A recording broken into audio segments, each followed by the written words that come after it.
In the late 1800s, a very strange hotel was constructed in Chicago, Illinois. From the outside, it looked perfectly normal, but the inside of the hotel was anything but. Hallways were a maze of twists and turns, and there were trapdoors, sliding walls, and secret stairwells everywhere. But the shock factor of this hotel was part of its allure. Walking around and getting lost could actually be kind of thrilling. But what guests didn't know was that every time they got lost in that hotel, they might never find their way out again. But before we get into today's story, if you're a fan of the strange, dark, and mysterious delivered in story format, then you've come to the right podcast because that's all we do, and we upload twice a week, once on Monday and once on Thursday. So if that's of interest to you, please offer to house sit for the 5-star review button, and when you're there, cut all the drawstrings on their sweatpants. Also, please subscribe to the MrBallen podcast wherever you listen to podcasts so you don't miss any of our weekly uploads. Okay, let's get into today's story.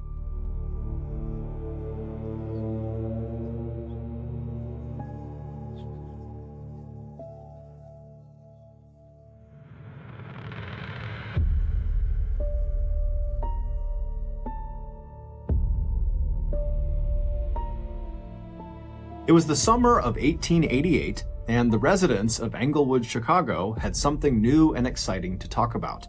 The young, prosperous, and handsome owner of the neighborhood's local pharmacy, who had only arrived in Illinois 3 years earlier, had just bought the big empty lot on the corner of 63rd and Wallace Street. And since then, the owner, 28-year-old Dr. Henry Holmes, had let his many customers know that he was planning to build a grand hotel on that site, the likes of which this village on the south side of the largest Midwestern city in America had never seen before. But some Englewood residents had their doubts. On their way to or from work that July and August, groups of businessmen in black top hats and starched white collars paused at the huge vacant lot, tut-tutting over the cost of building on such marshy land, while sweat-stained day laborers shook their heads over the challenges of sinking a basement and foundation into that soft and shifting ground. But as Dr. Holmes himself looked at that ugly, barren property just across the street from his neat and profitable drugstore, all he felt was thrilled. It was the Gilded Age in America when captains of industry in Chicago lived in mansions so enormous that they looked like castles, showy and glittering gems spread out along South Prairie Avenue and North Lakeshore Drive. And now, after 3 years of hard work and saving money, Dr. Holmes was sure that building and owning this hotel would be his first big step towards joining the exalted ranks of the city's self-made millionaires. The design for the building had come to Dr. Holmes months earlier, all at once, a complete picture right from the start of how the hotel would look both on the outside and on the inside. It would be 3 stories high, the first floor would house retail shops, he would sell his current drugstore and open a new one inside of his hotel on the first floor, along with a jewelry store, a restaurant, a barbershop, and a business that would sell the huge glass window panes that were in such high demand for the skyscrapers that were going up all over the heart of Chicago. The second and third floors of what Dr. Holmes thought of as his castle would each contain 35 rooms, with the third floor offering suites of rooms for long-term residents. His own office would be located on the second floor in a corner overlooking the street. His quarters would also include rooms in the basement that he would use for his medical research. From the outside, the hotel would look impressive but ordinary. It was the interior of the hotel that Holmes intended to design in ways that he hoped would startle and delight the people who came to stay. It didn't take long for Dr. Holmes to commit this vision to paper, and by summer of the following year, 1889, he had the hotel blueprints and design finished, and enough money to start hiring construction workers. And just a few months later, on a hot day in July, Dr. Holmes watched with shining eyes from the doorway of his pharmacy as workers sank the first shovel into the wet earth across the street. His hotel project had officially begun. But despite his excitement, it would turn out that both the businessmen who had tut-tutted and shaken their heads over the cost of the project and the day laborers who had shaken their heads over the difficulty of building in marshy ground were right. The construction of Dr. Holmes's hotel would end up dragging for nearly 2 years until 1891 when they actually opened the hotel, but even then it wasn't done. They still had a year or two before it was actually finished. But as delayed as the project was, it actually would have taken even longer if Dr. Holmes had not been lucky enough to hire the man who would become not only his trusted construction foreman, but also his close personal friend. That man was Benjamin Pitezel. Benjamin Pitezel had arrived in Chicago from Indiana around the time Dr. Holmes's hotel was starting to be built. Benjamin was a tall, strong, 33-year-old carpenter who made up for his tendency to drink too much by his absolute devotion to his wife Carrie and their 5 children, who ranged in age from a few months old to 14 years old. Benjamin had come to Chicago determined to take any job he could that would provide for his growing family. And as he helped his wife and children off the train into Chicago's Grand Depot, he took special care with his 9-year-old daughter Nellie, who had been born with a clubfoot, a birth defect that twisted her foot out of shape and made it difficult for her to walk. Like so many people arriving in Chicago for the first time, the Pitezel family could hardly believe the noise and crowds and the skyscrapers in the center of the city that towered above the streets like the walls of a canyon. Another thing they couldn't believe was the smell from the huge stockyards in South Chicago. It wasn't just the smell of livestock, it was the stink from the slaughterhouses located along the South Side Railroad that made Chicago the meatpacking capital of the United States and the hog butcher for the world. After getting off the train, the older Pitezel children immediately covered their noses, but Benjamin told them that the smell wouldn't be so bad once they hopped aboard the next train that would take them out to the village of Englewood, where he'd heard that a hotel was going up, and the owner always seemed to need more workers, so maybe there was a job for him. It wasn't hard for Benjamin to go to the construction site and locate Dr. Holmes, who was now spending most of his time feeling frustrated by what he saw as the shoddy work done by many of the men he had hired. But few, if any, of the workers that Dr. Holmes had let go and withheld wages from afterwards ever stuck around to complain about it. In fact, a lot of these fired workers actually felt relieved as soon as they were let go, because there was something truly unsettling about the hotel's very unorthodox design. The outside was like any other hotel at the time, but the inside was unlike anything they had ever been asked to build before. The blueprints called for secret staircases, false walls and ceilings, trap doors, and passageways that dead-ended into doors that when you opened them, you were just looking at a wall, not into a room. The blueprints also showed rooms that had no doors or windows and were only accessible via sliding walls or secret passageways. And other rooms on the blueprints appeared normal, but they were actually padded around the outside with a layer of asbestos that made them soundproof. Inside Dr. Holmes's personal office space, workers were ordered to construct a large walk-in vault with a special room built around the outside of it to ensure that the vault could never be removed from the hotel unless the room itself was dismantled first. After one architect was declared incompetent by Dr. Holmes, he proceeded to walk off the site, wondering whether he'd been asked to build a hotel or a carnival-style funhouse. But anytime questions were raised about Dr. Holmes's design, the doctor would just say, "I gave you the blueprints, please just build my hotel." So on the afternoon that Benjamin Pitezel made his way over to the hotel construction site and found Dr. Holmes, he saw that the doctor was in the middle of an argument with the man that he had hired to build a glass-bending furnace in the basement that would produce the windows he hoped to sell in his retail store on the first level. The doctor was telling the furnace maker that the furnace he had just installed was not reaching high enough temperatures, a charge that the tradesman did not believe was true.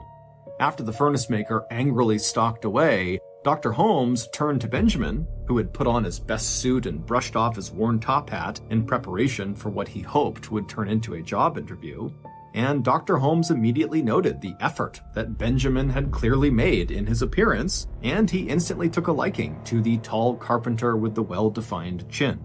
To Dr. Holmes, Benjamin immediately seemed like the kind of person he needed to help guide this gargantuan construction project to the finish line. Someone who really knew carpentry and who could handle themselves in what the doctor had come to feel was an increasingly hostile worksite.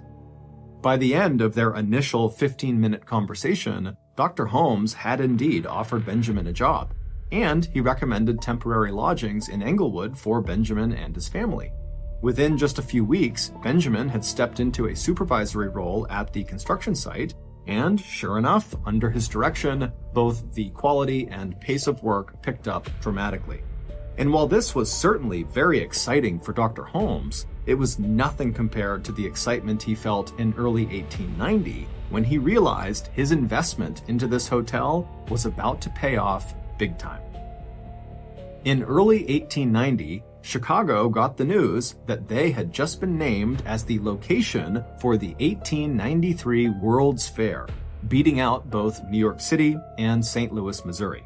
Chicago politicians and the team of architects who would design the buildings and exhibits for the extravaganza were already estimating that the massive event would attract at least 25 million visitors to the so-called Windy City, a nickname that Chicago had just earned, not for the cold breeze that blew off of nearby Lake Michigan, but because of all the windy talk by Chicago politicians who had assured the World Fair Selection Committee that their upstart city in the Midwest could throw a party like no one on Earth had ever seen before. So, even as Dr. Holmes tallied up the ever-rising costs of building this hotel, he knew as soon as that fair came to town, he was virtually guaranteed to become a very rich man, because by that time, his hotel would be complete and all those fair attendees would come pouring through his doors looking to rent rooms. In late 1890, about 10 months or so after the announcement of the location of the World's Fair, Ned and Julia Connor were hired by Dr. Holmes to work on the first floor of his nearly completed hotel. Ned was hired to manage the newly opened little jewelry store, and Ned's wife, Julia, had been hired to keep the books in the new drugstore. And if that wasn't good news enough for the couple, the doctor had also offered them, along with their 8-year-old daughter Pearl, free room and board on the second floor of the hotel until the parents earned enough money to buy or rent a place of their own. While Ned was a fairly average man who admired the ambitions of other men more than pursuing any big dreams himself, his wife, Julia, was a 6-foot-tall beauty who was often annoyed by her husband's timidity. Back in Iowa, their lives had been quiet and predictable. Here in Chicago, Julia loved the flow of people into and out of the stores, and she also began to enjoy the attention of the men who were struck by her good looks and small-town naivete. One man in particular, a regular at the hotel who always wore a black bowler hat and who had rooms on the second floor, began spending quite a lot of time in the drugstore, listening very attentively to anything Julia said, and standing very close to her when they talked. Ned was totally oblivious, but his customers were not. They could tell that there was obviously something going on between Ned's wife, Julia, and the man in the bowler hat. A visit from Ned's sister, Gertrude, warmed the increasingly chilly atmosphere that had settled over the room where Ned and Pearl and Julia lived. But not long into what was supposed to be an extended stay, Gertrude suddenly cut her visit short. She didn't give much of an explanation other than to say that she found the hotel very gloomy and strange, and once or twice in the evening she had lost her way in the maze of hallways, and she was certain someone was following her. With Gertrude gone, tensions in the Connor marriage came to a boiling point. Ned didn't know what was wrong with his wife, but it was clear she wanted nothing more to do with him. In the summer of 1891, when he finally threatened to leave her if things did not improve, her answer was immediate and final. Our separation can't happen soon enough. A few months after that, in November of 1891, Julia told the man in the bowler hat, who had gone from just paying close attention to her to sharing her bed, that she was pregnant. The man instantly agreed to marry her, but he had one very specific condition for marriage. Julia agreed to his terms, and after that, they set a date of Christmas Eve to actually perform this very specific thing that the man in the bowler hat required in order to marry her. On Christmas Eve, December 24th, Julia tucked her 8-year-old daughter Pearl into bed. Pearl had missed her father terribly of late, but she was very excited about the presents that might be waiting for her tomorrow under the tree. After Pearl had fallen asleep, Julia left the room and quietly made her way down the dim hotel hallway to a suite of rooms where some of her friends lived. It was Mr. and Mrs. Crow, who were long-term hotel guests. The couple would be leaving the next morning to spend Christmas with their relatives, but Mrs. Crow had invited Julia to decorate a tree in the Crow's apartment for Pearl to enjoy the next day. While they hung ornaments, Julia chatted excitedly about Christmas and about her plans to go to Davenport, Iowa soon with Pearl for the wedding of Julia's older sister. The next morning, Mrs. Crow and her husband got up early and waited by the door patiently for Julia and Pearl to arrive at their apartment. Their plan was to let them in and chat with them for a few minutes and wish them a Merry Christmas before they left for their own Christmas celebration. But Julia and Pearl never arrived, and when Mrs. Crow went down the hallway to knock on Julia's door, there was no answer. Around the same time, while Dr. Holmes was on Christmas vacation himself, he started to receive a number of letters from parents and relatives of women who had vanished. In all of these letters, these heartbroken parents, sisters, and brothers would say that their missing loved one had mentioned being in Englewood, Chicago before they went missing, and so could Dr. Holmes check to see if maybe they were at his hotel or if they had been there recently. Dr. Holmes was alarmed and kind of overwhelmed by these letters, and so he decided to just put them in his desk until he got back to work after the holiday. And when the holiday was over and he did go back to work at the hotel, before he could even begin to dive into these letters, Mrs. Crow approached him and asked him if he knew where his employee, Julia Connor, and her daughter Pearl were, as they still had not been seen or heard from since Christmas Eve. When Dr. Holmes asked his janitor to check on Julia's room, the room looked as though Julia and Pearl had simply gotten up and walked out the door, intending to return at any moment, but obviously they hadn't. As strange as this was, Dr. Holmes knew Julia's marriage had collapsed and that she was trying to plan a trip back to Iowa with her daughter to see family, and so he told Mrs. Crow that Julia and Pearl must have just decided to go to Iowa early. Mrs. Crow was not entirely sold because the whole thing seemed very strange, but she accepted the answer and walked away. After that, Dr. Holmes would spend some time looking into those letters about the other missing women, and he would send some follow-up responses to the family members and friends who had written him, mostly just saying that yes, some of these women had been at his hotel, but he really didn't know what happened to them after they left. Eventually, after looking at so many letters, Dr. Holmes decided that, these missing people were really not his responsibility, and so he kind of just stopped writing back.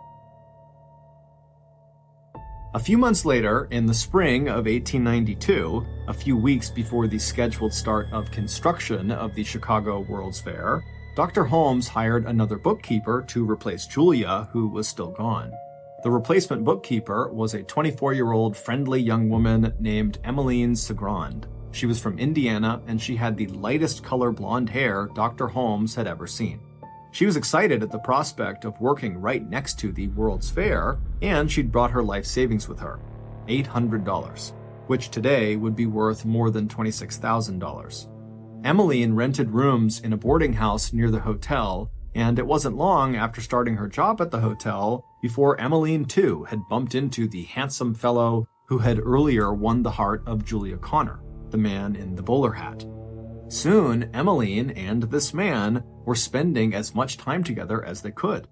Emmeline's handsome suitor taught her how to ride one of the newly designed bicycles that were all the rage, and when Emmeline wasn't working at the hotel, she and the man in the bowler hat, who had quickly become her lover, took long rides along the pathways just outside of Jackson Park, where the fair was slowly being set up.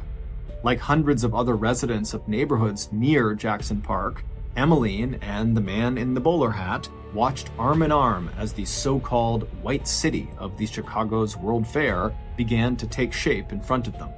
The White City was this huge stretch of land at the center of Jackson Park, where big white stucco buildings were being built to house the fair's thousands of shows and exhibits. That summer, Emmeline's lover had asked her to marry him, and Emmeline hardly waited for him to finish his proposal before she said yes. But by the fall of that year, something had changed inside of Emmeline. She began talking to one of her good friends, her name was Mrs. Lawrence, about her desire to take a trip back to her family in Indiana, and hinting that it likely would be a long visit, that she really needed a break from Englewood. Then, sometime during the first week of December of that year, Emmeline visited Mrs. Lawrence, who lived on the second floor of Dr. Holmes's hotel. But not long after arriving, Emmeline told Mrs. Lawrence that she just hated being in that hotel. It was gloomy and dark and oppressive, and she just hated it. During this visit, Emmeline would also tell Mrs. Lawrence that she was worried about her life savings. She had handed it over to her fiancé, the man in the bowler hat, for safekeeping, as he had suggested. But every time she asked him to return it, he would just kind of blow her off. And as much as it pained her to say this out loud, she could tell his interest in her was also just waning. Before she left, Emmeline would give Mrs. Lawrence a Christmas gift that she had bought for her. Mrs. Lawrence would smile and thank her, and she would tell Emmeline to be sure to come back closer to Christmas because she had a gift for her as well. But shortly after that visit, Emmeline, just like Julia Connor and her daughter Pearl, seemed to have vanished.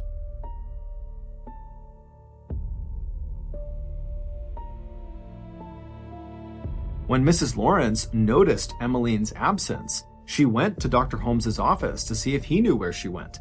And Dr. Holmes, with a slight look of frustration on his face, said that Emmeline had come to him and said she was leaving to get married and go on a honeymoon to Europe, and so he didn't know if she was coming back or not. Which meant, once again, Dr. Holmes was without a bookkeeper and would need to hire yet another one. 3 months later, in March of 1893, Dr. Holmes received yet another inquiry about a missing woman. But this time, it was about a woman he recognized. The sender was Emmeline Segran's father, asking if Dr. Holmes had information that might help the Segrans find their daughter. Dr. Holmes was surprised and wrote back the same thing he had told Mrs. Lawrence, that Emmeline had left the hotel in December because of her marriage plans. Dr. Holmes suggested that the Segran family contact her other employers and see if maybe they know something, and if they did learn anything about Emmeline's whereabouts, to please contact him and let him know. Emmeline's disappearance put Julia's and Pearl's disappearance in a whole new light for Dr. Holmes. It also made Dr. Holmes look differently at all those letters he had gotten from the family and friends of other missing women in the area. But Dr. Holmes was a busy man, and so not long after writing back to Emmeline's father, he was back focusing on expanding his business empire. An empire that included not only his hotel business, but also his mail order company that sold various ointments and elixirs he developed, including one he claimed cured alcoholism. A few months after Emmeline's father had sent that letter to Dr. Holmes, the World's Fair finally opened its doors. Thousands of people an hour strolled through the gleaming white exhibit halls inside of White City, where visitors from all over the world experienced for the first time things like elevators, moving pictures, voice recordings, Wrigley's chewing gum, Cracker Jack popcorn, and the zipper, which would revolutionize women's fashion. It was the first time people would taste brownies and the sausages that would later become the Chicago-style hot dog. 38,000 people a day rode on the world's first Ferris wheel, which was more than 25 stories tall and equipped with compartments that looked like rail cars and that held up to 60 people each. There was one man in particular who seemed to attend the fair every night, and that was the man in the bowler hat. He was handsome and refined looking, and he smiled at all the ladies, buying them cold dishes of ice cream while they watched the incredibly popular Wild West show put on by the famous frontiersman Wild Bill Cody. This same man who had seduced Julia Connor and Emmeline Segran before they went missing now graciously opened a path in the crowds for the older, wealthy women whose families back home didn't expect to see them for days, and who would never know until it was too late that this wealthy mother or grandmother or relative was never going to come home at all. Smiling and attentive, the man in the bowler hat drifted in and out of the pavilions that housed exotic encampments of people from other countries and walked along the lagoons dotted with sailboats powered by brand new electric motors. Some nights, the man in the bowler hat left the fairgrounds alone.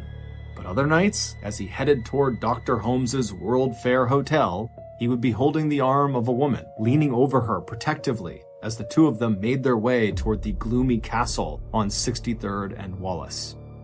By the time the fair ended on October 30th, 1893, Chicago had in fact shown the world that the Windy City could throw the party to end all parties. The fair wound up breaking all sorts of attendance records, with a staggering 27 million people passing through their gates into the White City, which now stood empty and abandoned inside of Jackson Park. But as successful as the fair had been, it also had a dark side. During the fair, 12 firefighters had died trying to put out a blaze that burned down the Hall of Electricity. The mayor of Chicago, who was scheduled to be a part of the fair's closing ceremonies, was assassinated in his home just 2 days prior by a disgruntled and mentally ill voter. And police and private detective agencies were getting flooded with more and more reports of missing men and women, people who had left homes far away to see the wonders of the world at this fair, and then were never seen again. But with a homicide rate of 4 murders a day in Chicago at the time, police were so overwhelmed by violent crimes that only a very small handful of these missing persons reports got any attention. As for Dr. Holmes, the fair had indeed made him a rich man, but it was bittersweet. Julia and her daughter Pearl were still missing, as was Emmeline, and many of the other missing people in the city had stayed at his hotel before they vanished. This, of course, caused Dr. Holmes a considerable amount of distress, but fortunately, during the fair, Dr. Holmes had met someone.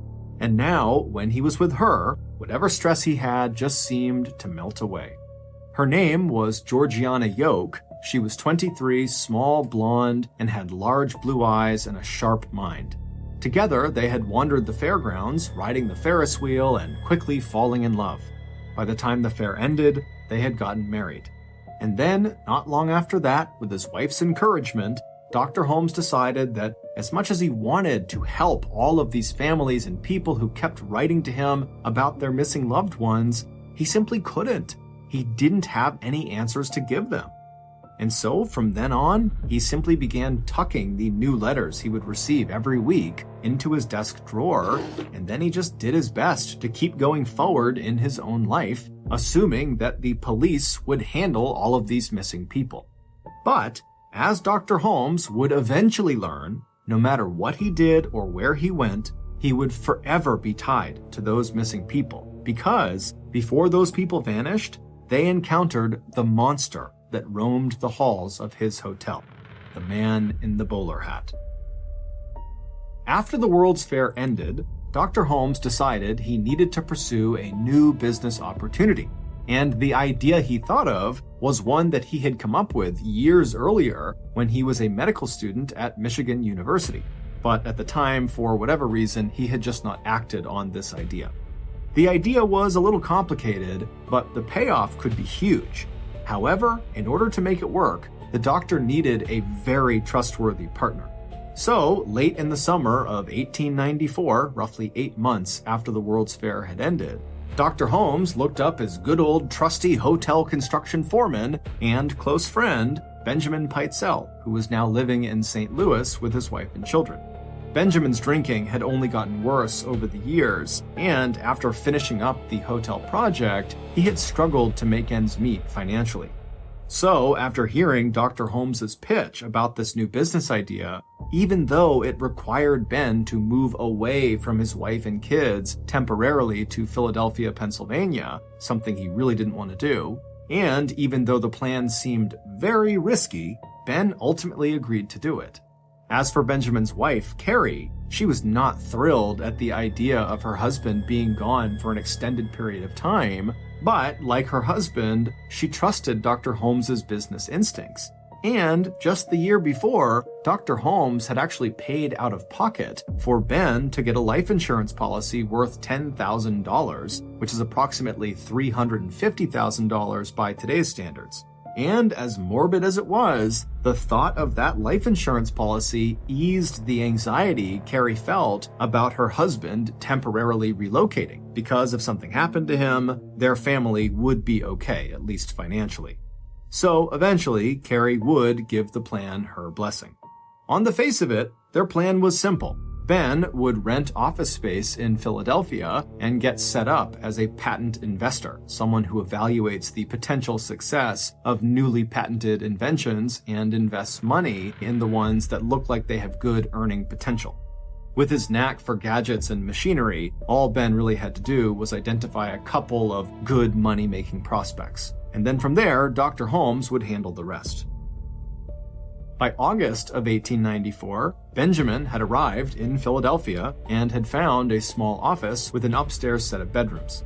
In the downstairs office window, anyone who was walking by could see a new, neatly lettered sign that read "Patents Bought and Sold." Ben didn't have to wait very long before he had his first customer. It was a young carpenter whose invention for improving the production and quality of handsaws was promising enough that Ben scheduled a second meeting with him for the following week. But when the young man came back the following week to the patent office on Tuesday, September 4th, Benjamin was nowhere to be found. After waiting nearly an hour downstairs, the young man began calling out for Benjamin, but there was no answer. So the young man decided to go investigate. He stood up from the chair he was in and walked around the desk toward the back door of the office that led to a set of creaky stairs. He took those stairs up to the second floor, and as he turned down the short upstairs hallway toward a partially opened door, the young man suddenly stopped. There was this horrible smell in the air.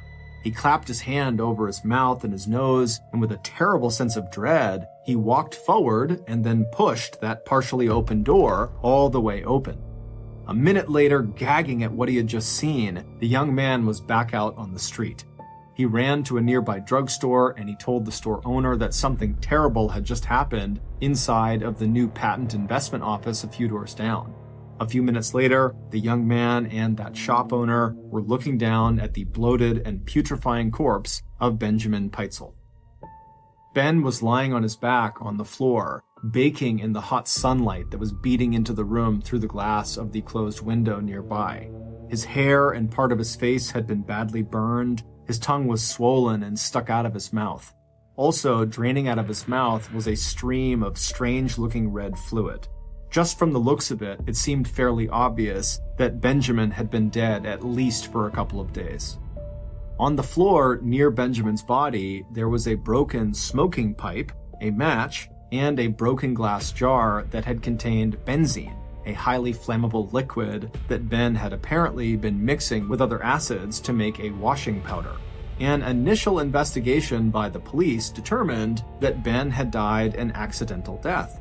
He must have just been standing too close to the jar of benzene when he struck a match to light his pipe, and then the liquid must have exploded and killed him, burning his face and hair in the process. But based on an examination of Benjamin's body later that afternoon, a very different picture started to emerge about what really happened to Benjamin. And it would turn out what happened to Benjamin had everything to do with the monster inside of Dr. Holmes's hotel, the man in the bowler hat. Based on a series of discoveries that were made following Benjamin's death, this is a reconstruction of what really happened to him and who this monster really was. 2 days before the young man discovered Benjamin's dead body, Benjamin was sitting at the big wooden table in one of the rooms above his patent office. He just received a letter from his wife, Carrie, that said she and their 2-year-old son, Wharton, were sick. Worried, Ben poured himself another glass of whiskey and fiddled absently with his pipe and tobacco pouch. Maybe he should abandon the plan and just go home to St. Louis, at least until Carrie and the children were all healthy again. But just when the whiskey had really started to warm his insides, Ben suddenly heard footsteps on the creaky stairway that led up to the room where he was now sitting. He felt a flash of concern. He wasn't expecting any visitors that day, and whoever had come inside had not rung the bell at the front desk. Getting up from the table, Ben walked unsteadily to the door and peered down the hallway. But who he saw standing there immediately put him at ease. It was the man in the bowler hat. A man Benjamin knew well and had seen many times at Dr. Holmes's hotel in Chicago. But what on earth was the man doing here now? The man in the bowler hat casually slipped right past Ben and settled himself at the wooden table. Without a word, he pulled a brand new pint of whiskey out of a coat pocket and put that down on the table as well. An hour later, just before Ben's eyes closed and his chin dipped to his chest, the man in the bowler hat realized with satisfaction that Ben was very, very drunk. Once he was sure Ben was asleep, the man in the bowler hat pulled a small bottle of chloroform from another coat pocket, along with a big square of clean white cloth. The man tipped the contents of the bottle onto the cloth. Then, standing up and walking over to Ben, the man in the bowler hat pressed the cloth over Ben's mouth and nose. In low doses, chloroform can dull the sensation of pain. In high doses, when inhaled or swallowed, it can be deadly. The man in the bowler hat repeated the sequence several times, gradually upping the amount of chloroform he was administering to his victim. The man did not rush. He enjoyed feeling the slight jerk every time he pressed the cloth against Ben's face. Once the man was sure that Ben was dead, or at least close to it, he pulled Ben's body onto the floor on his back and then poured another 2 ounces of the chloroform straight down Ben's throat, pressing down on Ben's chest at regular intervals to ensure that the drug made its way into Ben's stomach.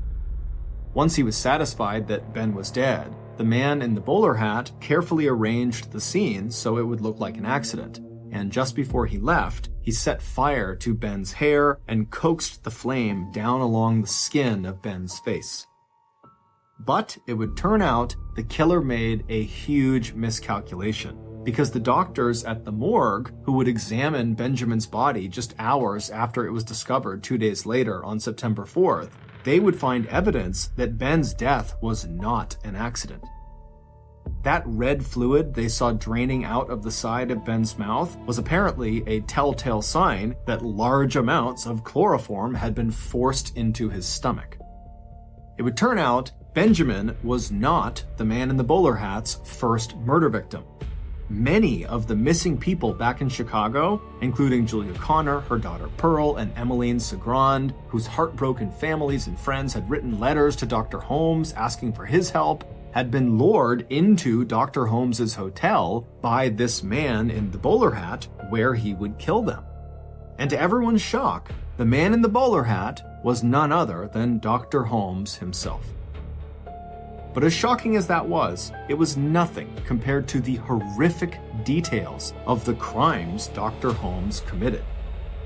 The tip that broke the case wide open and revealed Dr. Holmes's killing spree came from a fellow criminal who had met Dr. Holmes in St. Louis, Missouri. In exchange for the name of a shady attorney who could help Holmes set up the patent office in Philadelphia, Holmes had revealed every detail of the intricate insurance scam he was going to pull off with Benjamin, and he promised this criminal a cut of the profits.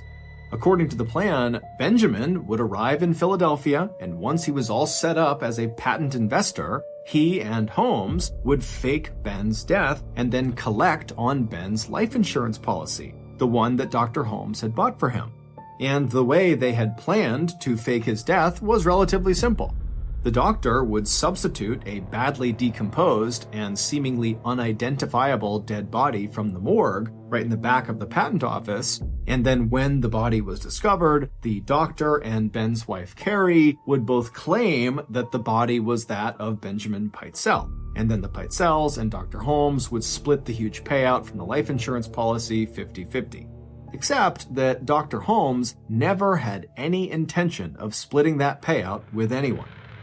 Instead, immediately after Dr. Holmes had actually killed his close friend Ben, Dr. Holmes had returned to St. Louis and told Ben's wife Carrie that her husband was alive and well, the plan was going exactly as it should, but Ben would need to stay out of town for a while since people couldn't know he was actually alive.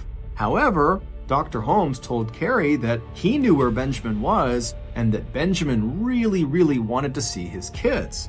And so Carrie agreed to let her 13-year-old Alice, 11-year-old Nellie, and 8-year-old Howard go with Dr. Holmes to go see their father for a little while.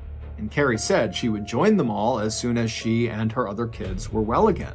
In reality, what Dr. Holmes had done was kidnap the 3 Pitezel children. He took them away from their mother so he could hold them hostage while he forced her to give him more and more of her share of the insurance money.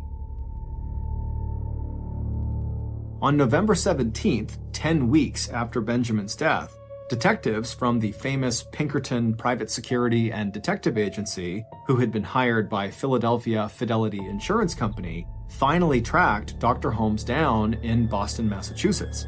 They immediately arrested him, and even though they totally suspected he had killed Benjamin, they didn't have proof, so they could only charge him with fraud, and then they sent him to Philadelphia to stand trial. But it wasn't the fraud charges that would grip the world's attention.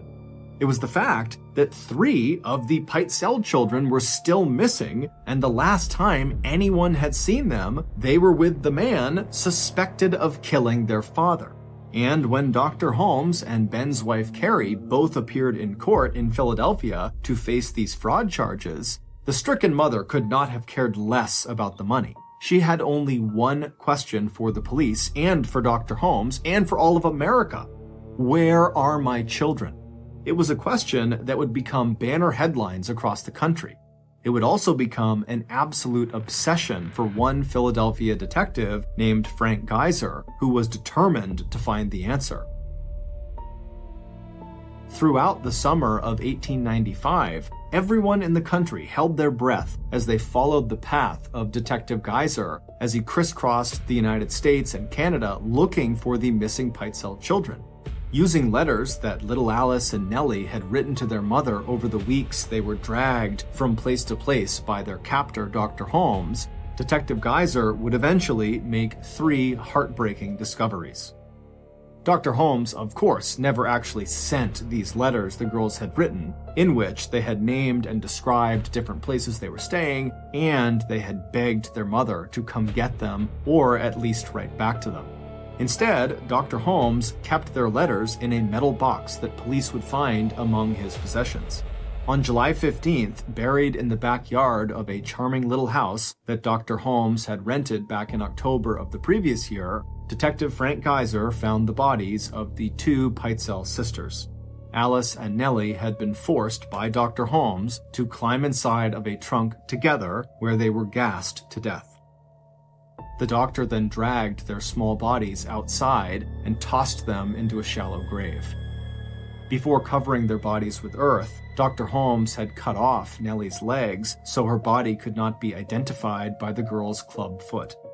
It wasn't until weeks later, on August 27th, that Detective Geyser finally succeeded in finding the 3rd missing Pitezel child, 8-year-old Howard. Dr. Holmes had poisoned the little boy, cut his body into pieces, and then burned the pieces inside of a coal stove in another house the doctor had rented in Indiana.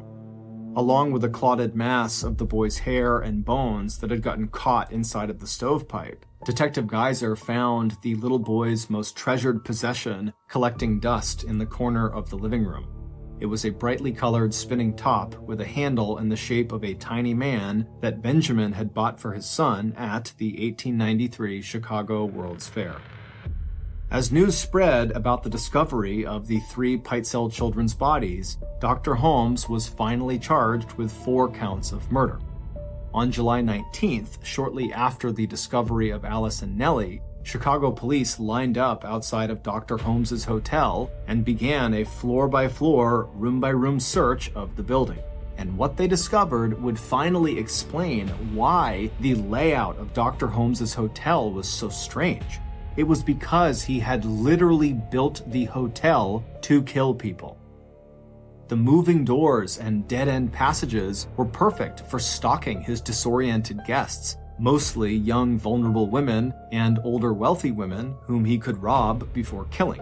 After he killed them, he would slip their bodies into an opening in the wall on the second floor that led to a greased chute, and then the bodies would tumble down the chute into the basement where he could dispose of the corpses at his leisure. The furnace in the basement was not a glass-bending furnace. It was a furnace for cremating bodies. The hotel's soundproof rooms with the peepholes and the secret gas piping that led directly into them meant that he could gas his victims and watch them slowly die in agony while no one could hear their screams and cries for help.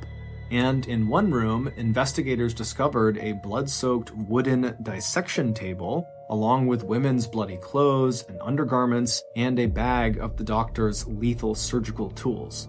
It was here, on that dissection table, that Dr. Holmes had taken Julia Connor late on Christmas Eve in 1891.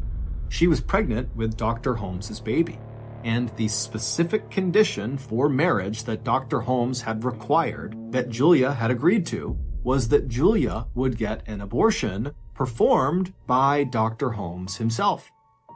But after Julia climbed up on that table to have this operation done, the doctor just began stabbing and slicing her.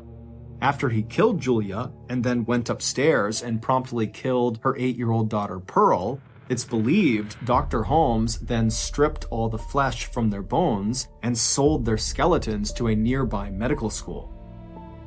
As for Emmeline Segrand, instead of marrying his young assistant as promised on those afternoons they spent at the World's Fair, he lured her inside of the walk-in vault in his office and then shut and locked the door behind her. For a while, Dr. Holmes just allowed himself to enjoy the sound of her sobs and cries for help in the airless, soundproof chamber. But once those delicious noises began to ebb, he turned on the gas that led into the vault. Police would discover a print of Emmeline's foot stamped into the door of the vault where, in her final moments, she had pressed with all of her might to try to force the door open.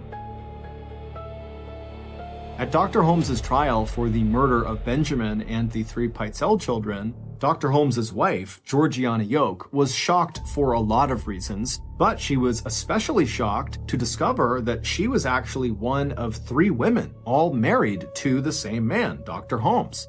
3 living wives, that is. Dr. Holmes is also assumed to have killed one other woman who he married in order to inherit her deed to a valuable piece of land in Texas. As Dr. Holmes abandoned one wife after another without legally divorcing them, he also abandoned at least 2 legitimate children he had fathered. In April of 1896, convicted of murder, locked in prison, and facing the death penalty, Dr. Holmes confessed to having committed at least 27 murders. In his autobiography, Dr. Holmes wrote, quote, "I was born with the devil in me. I could not help the fact that I was a murderer, no more than a poet can help the inspiration to sing." On May 7, 1896, Dr. Holmes stepped up onto the gallows at Moyamensing Prison in Philadelphia. After kneeling down and murmuring a prayer to himself, Dr. Holmes stood, and the guards put a black cloth bag over his head and placed a noose around his neck. At 10:13 a.m., the trapdoor underneath Dr. Holmes's feet suddenly opened, and down he fell.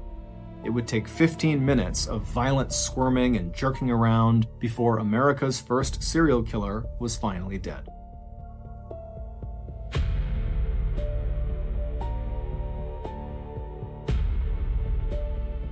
Thank you for listening to the MrBallen podcast. If you got something out of this episode and you haven't done this already, please offer to house sit for the 5-star review button, and when you're there, cut all the drawstrings on their sweatpants. Also, please subscribe to the MrBallen podcast on Spotify, Apple Podcasts, Amazon, Google, and anywhere else you get your podcasts.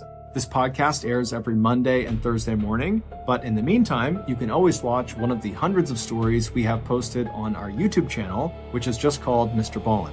We now have a registered 501c3 charitable organization called the MrBallen Foundation that makes it as easy as possible for you to join me, my family, and my team in supporting those whose lives have been most impacted by violent and heinous crimes. Monthly donors to the MrBallen Foundation Honor Them Society will receive free gifts and exclusive invites to special live events. But the real reward is helping to create a new ending to the story for victims of violent crime. Go to MrBallen.Foundation and click Get Involved to join the Honor Them Society today. If you want to get in touch with me, please follow me on any major social media platform and then send me a direct message. My username is just @MrBallen, and I really do read the majority of my DMs. Lastly, we have some really cool merchandise, so head on over to shopmrballen.com to have a look. So that's going to do it. I really appreciate your support. Until next time, see ya.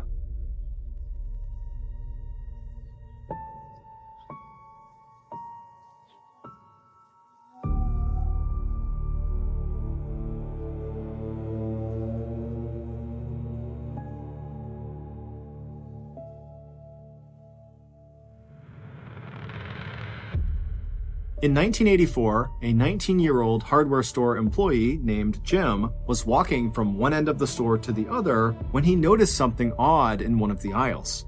He stopped and stared at it for a second, not really sure what to make of it, before turning around and walking back where he came from to start telling staff and customers that they should evacuate. Little did Jim know, it was already too late, and in a matter of seconds, that building was going to turn into a living hell. But before we get into that story, if you're a fan of the strange, dark, and mysterious delivered in story format, then you've come to the right podcast because that's all we do, and we upload twice a week, once on Monday and once on Thursday. So, if that's of interest to you, please peel all of the bananas in the 5-star review button's home, but don't take a bite out of any of them. Also, please subscribe to the MrBallen podcast wherever you listen to podcasts so you don't miss any of our weekly uploads. Okay, let's get into today's story.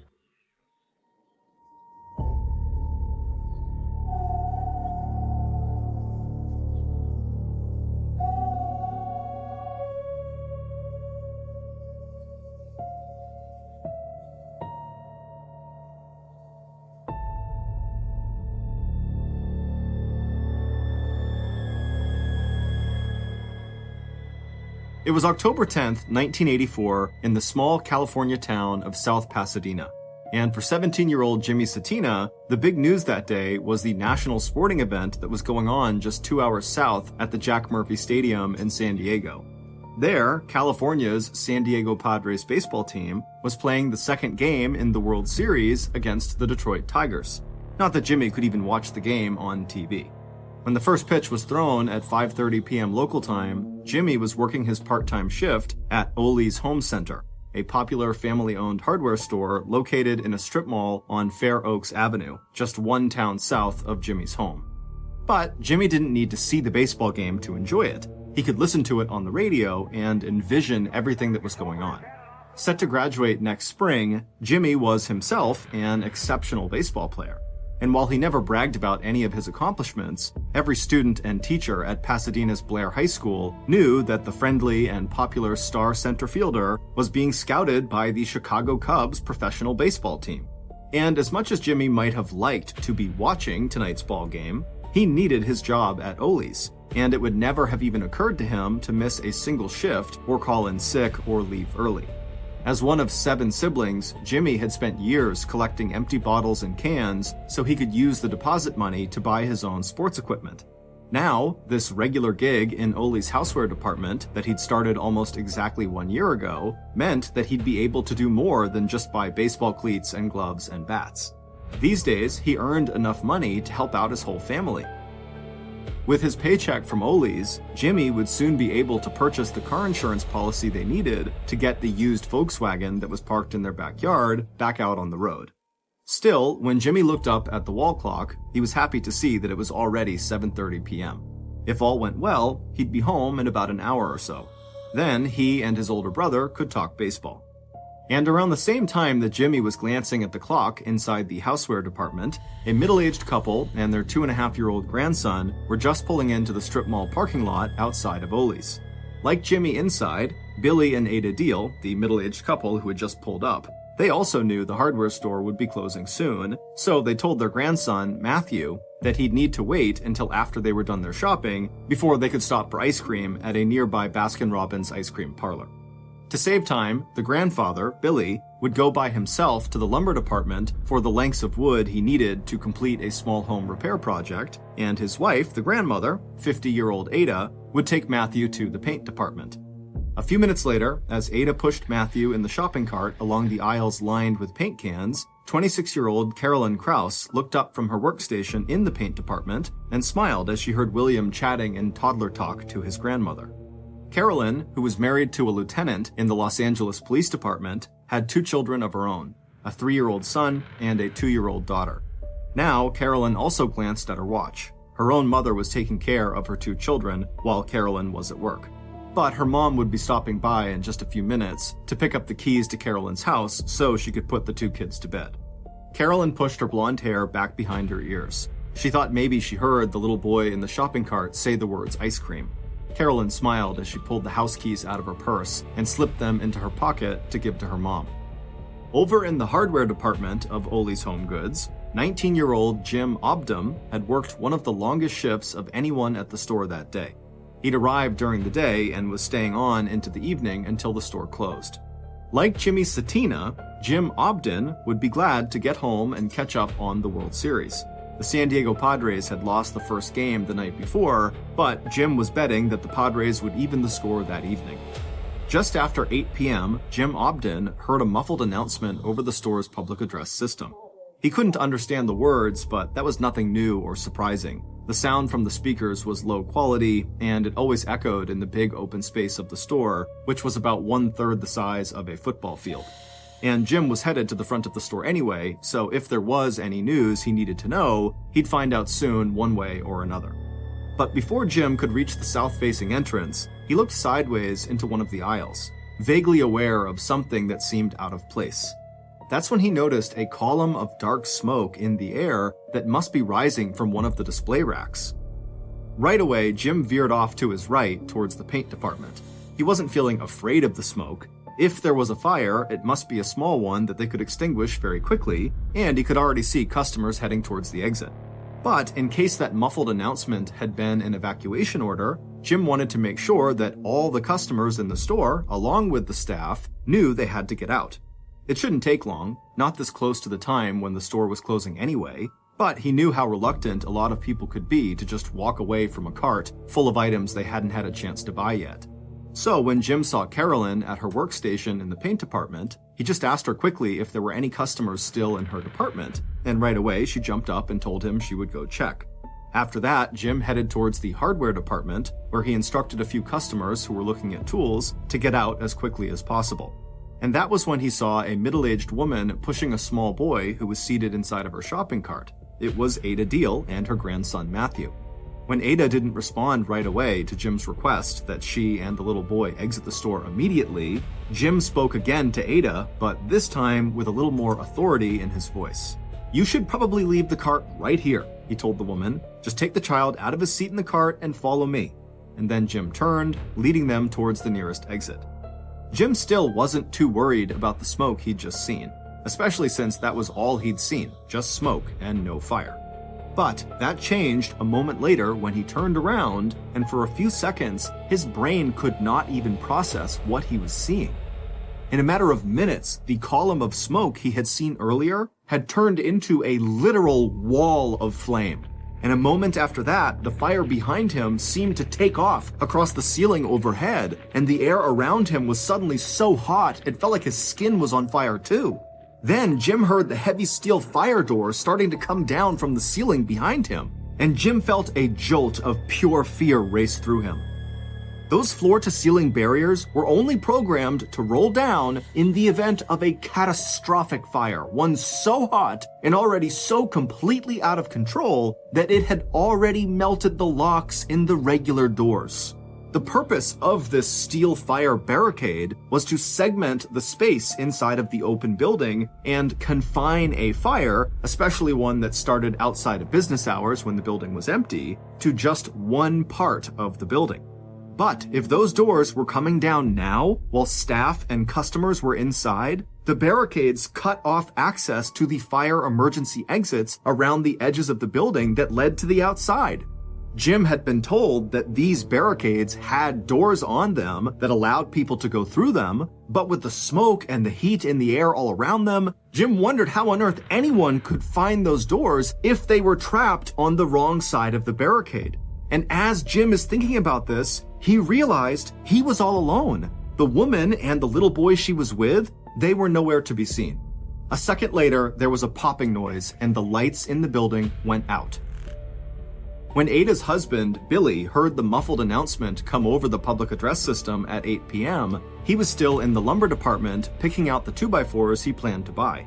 Billy could not make out the words he was hearing, but when he looked at his watch and saw the time, he automatically assumed that customers were being reminded that the store was about to close. And Billy could already see people starting to head for the front of the store, some of them just leaving their carts behind them. And even after a young man jumped down from a forklift truck he'd been operating and yelled, "My God, it's a fire!" It was like Billy's mind refused to believe it. Billy felt like nothing could be wrong. He didn't see a fire, and he certainly didn't smell any smoke. But a moment later, Billy saw several people running through a fire door and heading in his direction. Billy took a few quick steps forward until he could actually see through this fire door into the west side of the building. And when he saw the huge cloud of dark smoke, he had only one thought. Where was his wife and grandson? Turning around, Billy ran as fast as he could towards the opposite fire door, the one closest to where he knew Ada and Matthew had been shopping.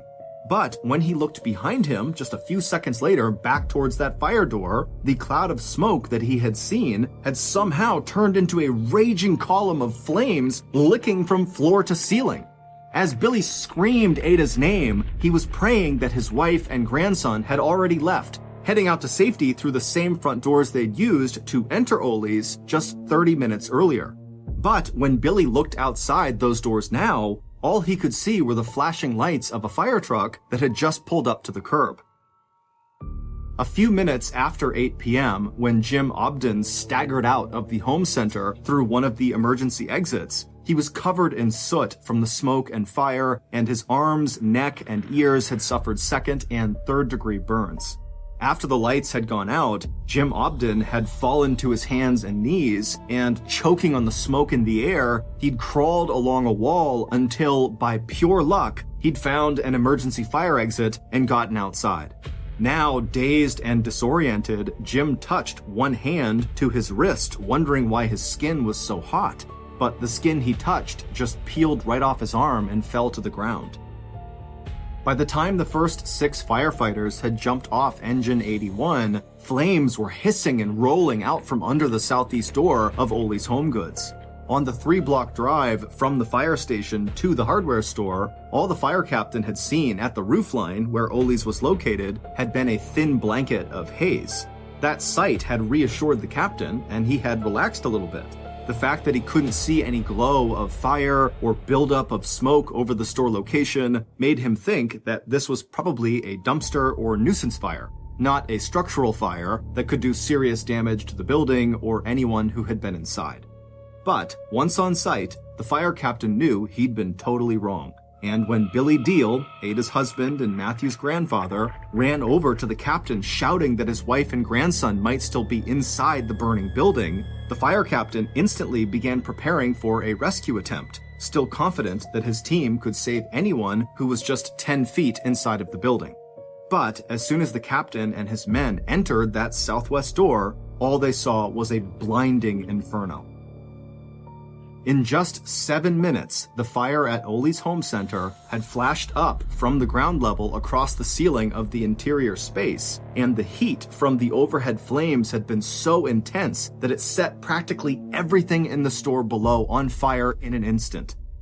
The captain radioed for help. He needed more engines and more firefighters.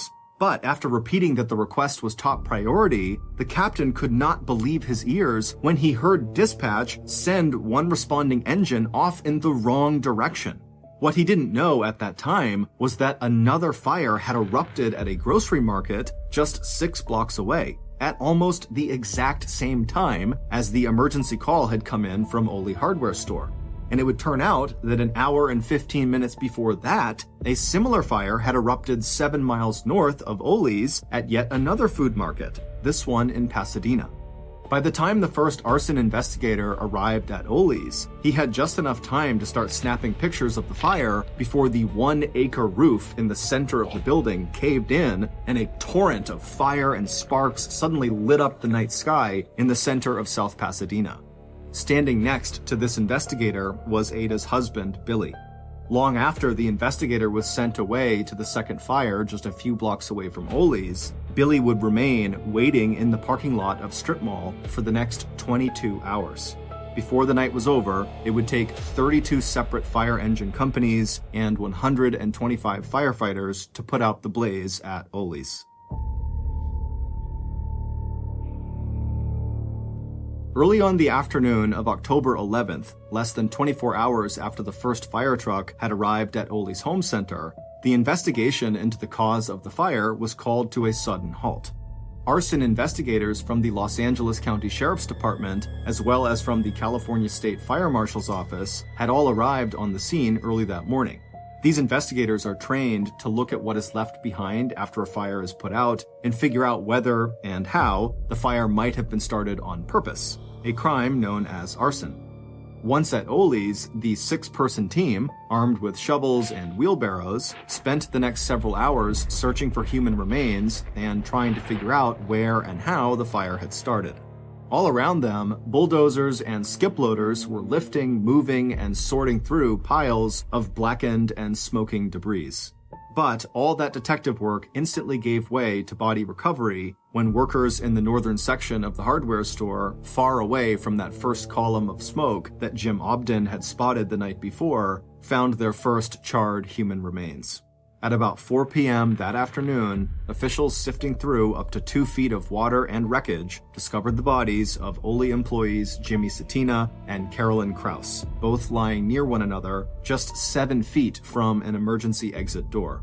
50 minutes later, and about 40 feet away in the northwest corner of the building, officials discovered the bodies of Ada Deal and her grandson Matthew. For Billy Deal, along with the families of Carolyn Krause and Jimmy Satina, this news was devastating.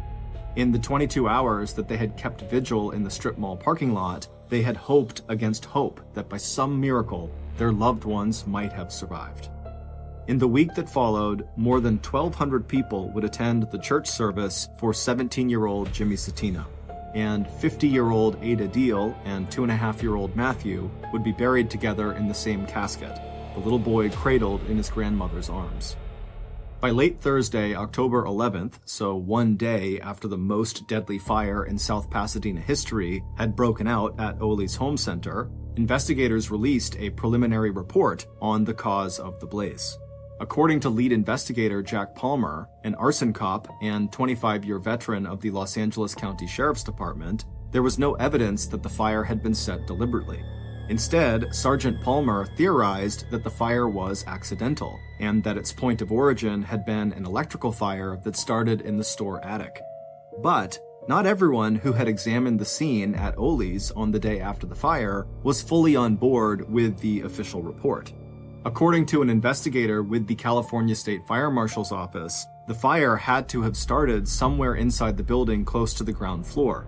And even though the fire itself had destroyed any real clues about its origin, Jim Allen was not ready to rule out the possibility of arson, and he filed his own report that listed the cause of fire as, quote, undetermined, end quote. And soon, the state fire marshal investigator had a very powerful ally who was even more vocal in disagreeing with the official line that the Ole fire was accidental. 35-year-old John Orr, the investigator who had stood next to Billy Deal in the parking lot on the night of the fatal fire, had straight out told the family of fire victim Carolyn Krause that he believed the fire was an act of arson. And John was someone whose opinion carried a lot of weight among firefighters and arson experts. After joining the Glendale Fire Department as a firefighter 10 years ago, John's ability to ferret out the causes of suspicious fires had eventually earned him his job as arson investigator. When John stepped back and looked at the events of October 10th, what he saw sounded all of his alarm bells. 3 fires at 3 retail stores, all during business hours. His own investigation into the 2 smaller fires at the grocery stores on October 10th had shown that they were most likely set deliberately in racks full of potato chips, an oil-saturated food that would catch fire and burn quickly. But even though there was no such point of origin at the Ole Home Center fire, and even though the Ole fire had been much more serious, John did not like what he considered a pattern among the 3 fires. So even after the Los Angeles County Sheriff's Department closed the books on the Ole Home Center fire, John decided to keep digging. And a few days after the fatal Ole Home Center fire, Orr believed his suspicions were confirmed when arson investigators responded to a fire at the Building Emporium in North Hollywood. There, they found a low-tech but very effective time-delay incendiary device pushed into a stack of highly flammable polyfoam, a petroleum-based product used as stuffing in cushions and mattresses, that burns violently when it catches fire. The incendiary device was a piece of yellow-lined notebook paper wrapped around a cigarette and 3 unlit matches, the whole thing bundled together with a rubber band. Once the cigarette was lit, an arsonist would have up to about 15 minutes to flee the scene before the cigarette burned down and lit the matches, which then lit the notepaper on fire, which eventually lit the foam and created a raging fire. As John read through the report on the Building Emporium fire, he thought of the fire at Ole's and how easy it might have been for an arsonist to have used that same low-tech incendiary device to set the fire that had claimed the lives of 4 people. But by then, the South Pasadena Home Center had been completely cleaned out, and it was just too late for John or anyone else to go back and look for any evidence that might support this new theory of how the Ole's fire might have really started.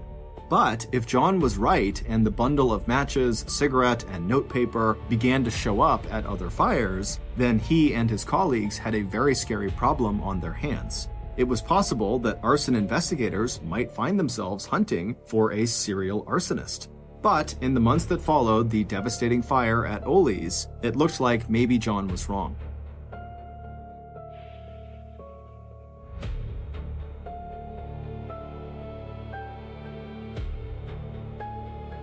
Over the next 3 years, the Glendale Fire Department in Southern California was plenty busy responding to emergency calls. But none of the brush fires, house fires, fires in retail stores, and empty buildings that John investigated between 1984 and 1987 matched the ferocity of the Ole's Home Center fire and the 2 other fires that had all happened nearby and at almost the same time on that same evening of October 10th, 1984. But starting on January 13th, 1987, all that changed.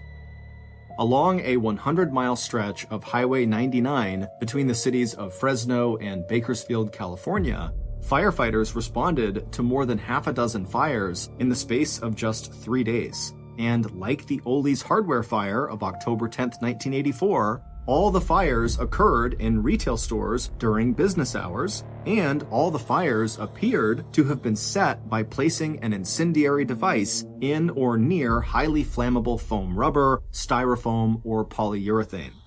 While there were no fatalities like there had been at Ole's, these fires caused millions of dollars in damages. And at the scene of 4 of those fires, arson investigators found the same simple time delay device that John was now sure must have been used to start the Ole fire. A piece of yellow-lined notebook paper wrapped around a cigarette and 3 unlit matches. But this time, John was not alone in voicing his suspicions that investigators might be dealing with a serial arsonist. John was now joined in that opinion by Captain Marvin G. Casey of the Bakersfield Fire Department, a 20-year veteran who carefully collected the evidence from each of the new arson scenes and sent it to the California Regional Office of the Federal Bureau of Alcohol, Tobacco, Firearms, and Explosives for testing. Even though the Bakersfield fires were way out of John's jurisdiction, John watched the cases carefully, glad that the person working them was taking the same approach he himself would have taken. And Captain Casey was even going so far as suggesting that the fires might be the work not only of a serial arsonist, but of an insider. someone who seemed to know so much about the art of setting fires that he or she might even be a professional firefighter. And when the Alcohol, Tobacco, and Firearms Crime Lab came back with a report that it had discovered a partial fingerprint left on a scrap of yellow notebook paper found at the scene of one of the fires in the Bakersfield area, Marvin asked the fingerprint specialist at the office to run that print against the names of more than 200 of the state's arson investigators. But not only did the office turn down Marvin's request, there were just too many names on that list. The very idea that the fires could have been set by an actual investigator made Marvin an instant outcast among most of the state's tight-knit group of arson investigators.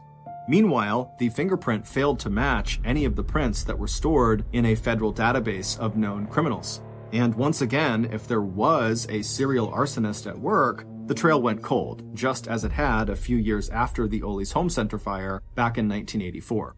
But while John, along with Marvin, insisted on keeping the serial arsonist theory alive, their warnings seemed to fall on deaf ears. In fact, it would take 2 more waves of fires before law enforcement took the theories of John and Marvin seriously enough to set up a new task force to investigate these suspicious and destructive fires that had all broken out within that 2-year period. Calling itself the Pillow Pyro Task Force, this group of arson investigators targeted a criminal they now called, quote, a real pyro, end quote, someone with an uncontrollable need to set more fires. The first wave of fires that prompted the creation of this task force started on March 3, 1989 in Pacific Grove, California, 4 hours north of Bakersfield. That's when area fire departments responded to a series of 6 suspicious fires that all fit the profile of the Bakersfield fires of 1987, as well as the profiles of the fires that had all occurred at nearly the same time in South Pasadena on October 10, 1984, when the Ole Home Center fire claimed the lives of 4 people.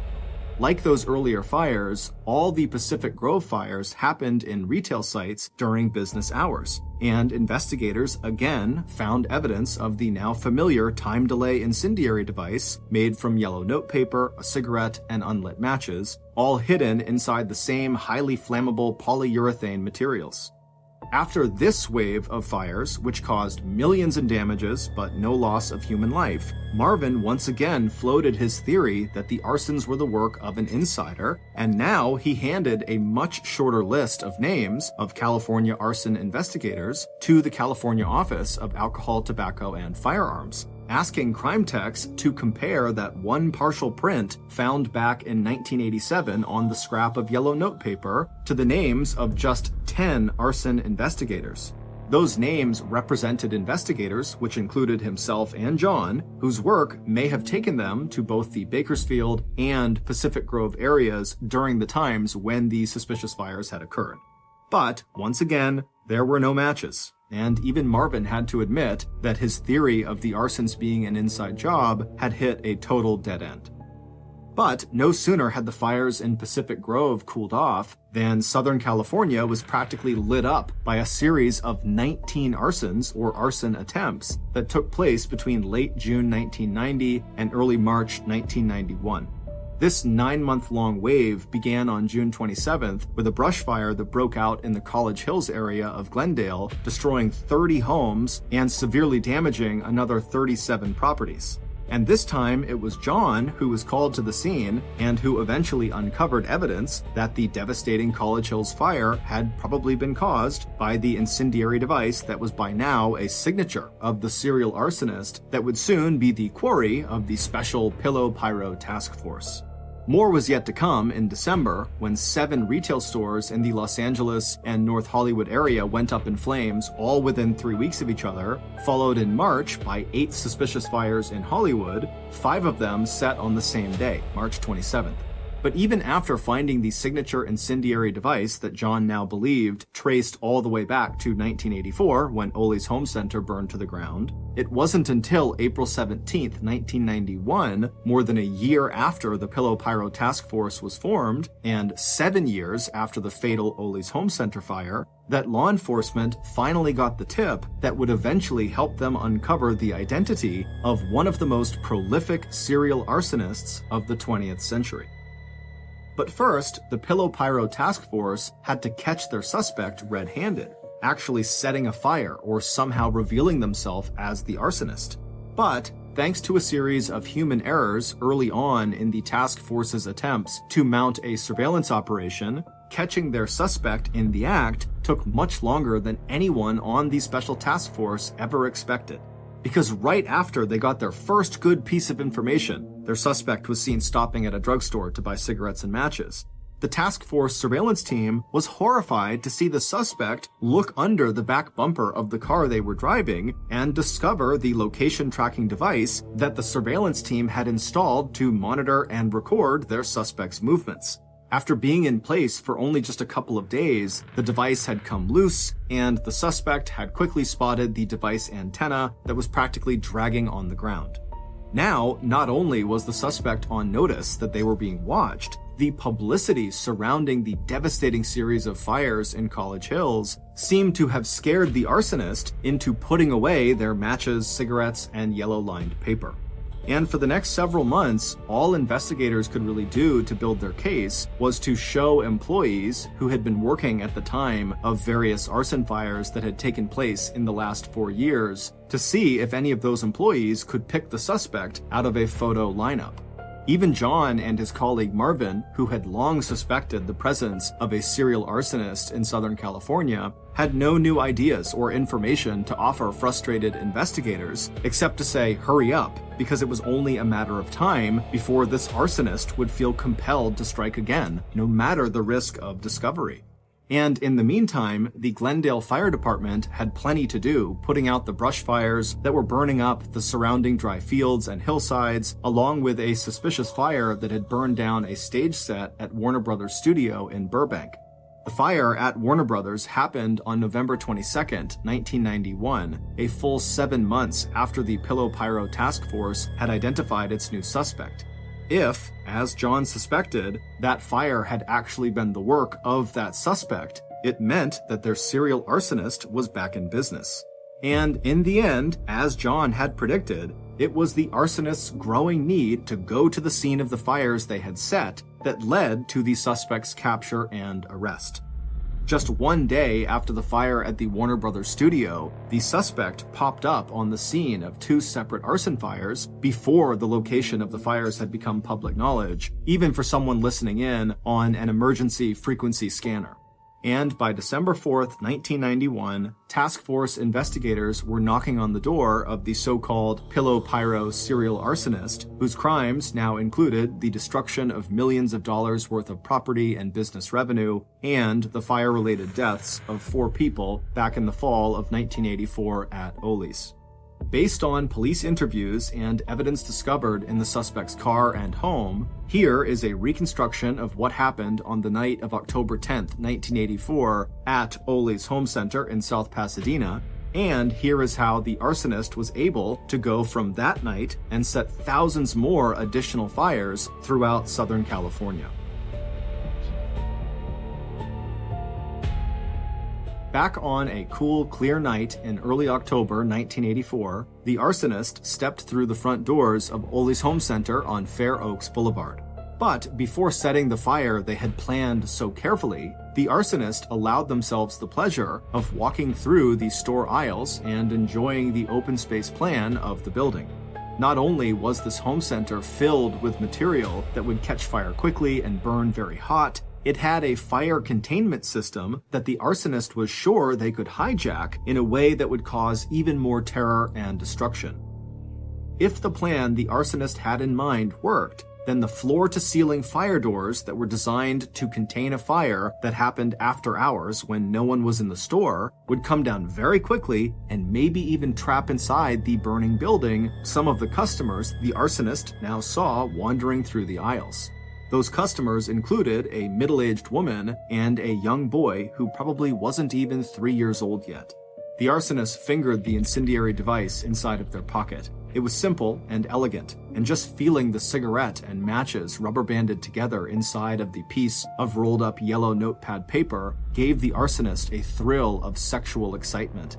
After planting the device inside of a display of polyurethane cushions, the arsonist would make sure there was just the right combination of air supply and fuel before lighting the cigarette. Then, the arsonist would have 10 to 15 minutes to stroll casually out of the store before the matches and paper caught fire and transferred that small but hot flame into the surrounding foam. But before setting the cigarette alight, the arsonist spent just 1 minute full of secret pleasure, imagining the trajectory of the fire they were about to create and control. 45 seconds after the polyurethane caught fire, the flames from the cushions would race up the wall behind the display.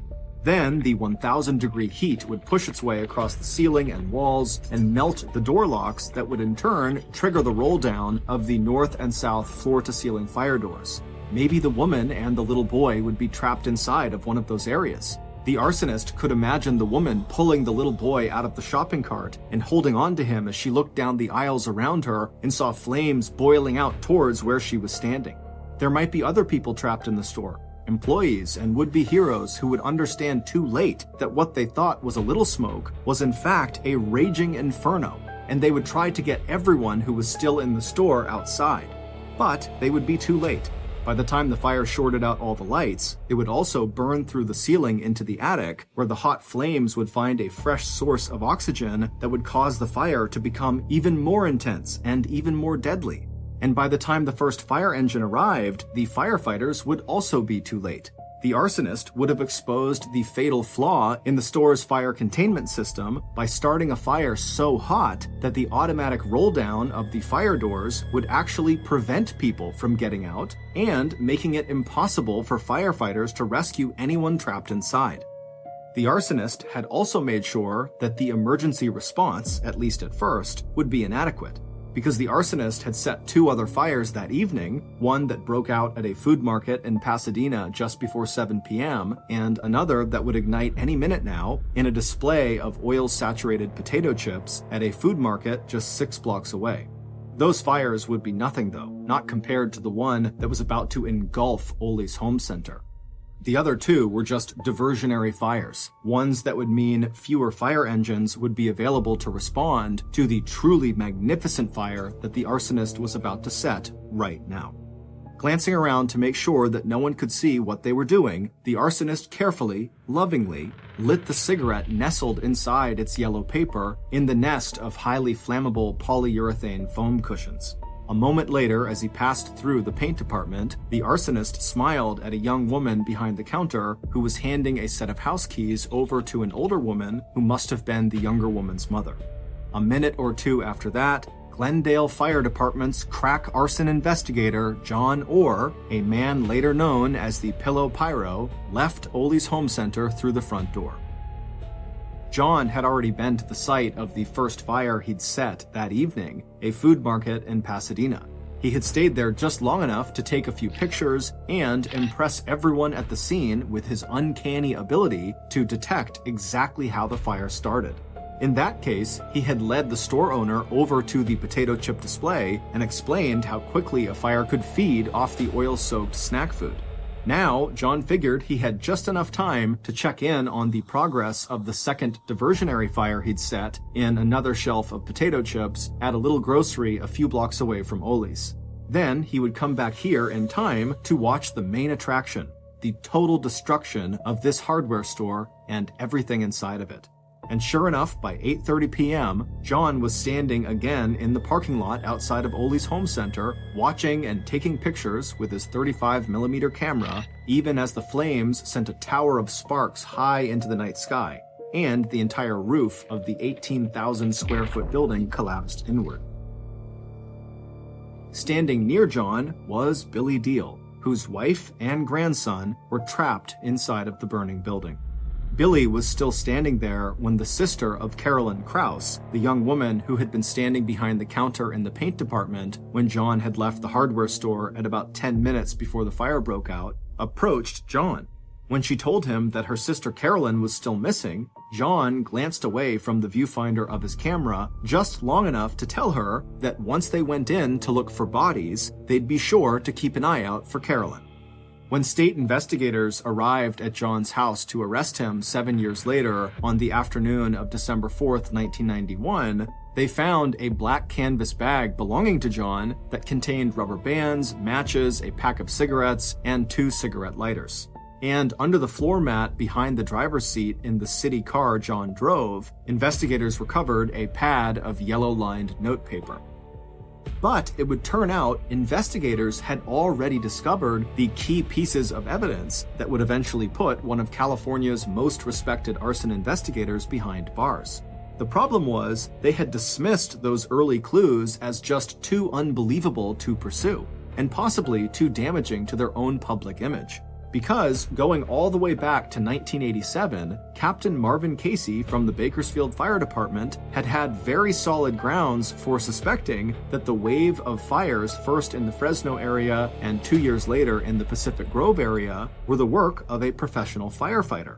Because when Marvin had mapped out the time and location of those fires, he had discovered that each wave was clustered around a regional conference attended by state arson investigators, including John Orr.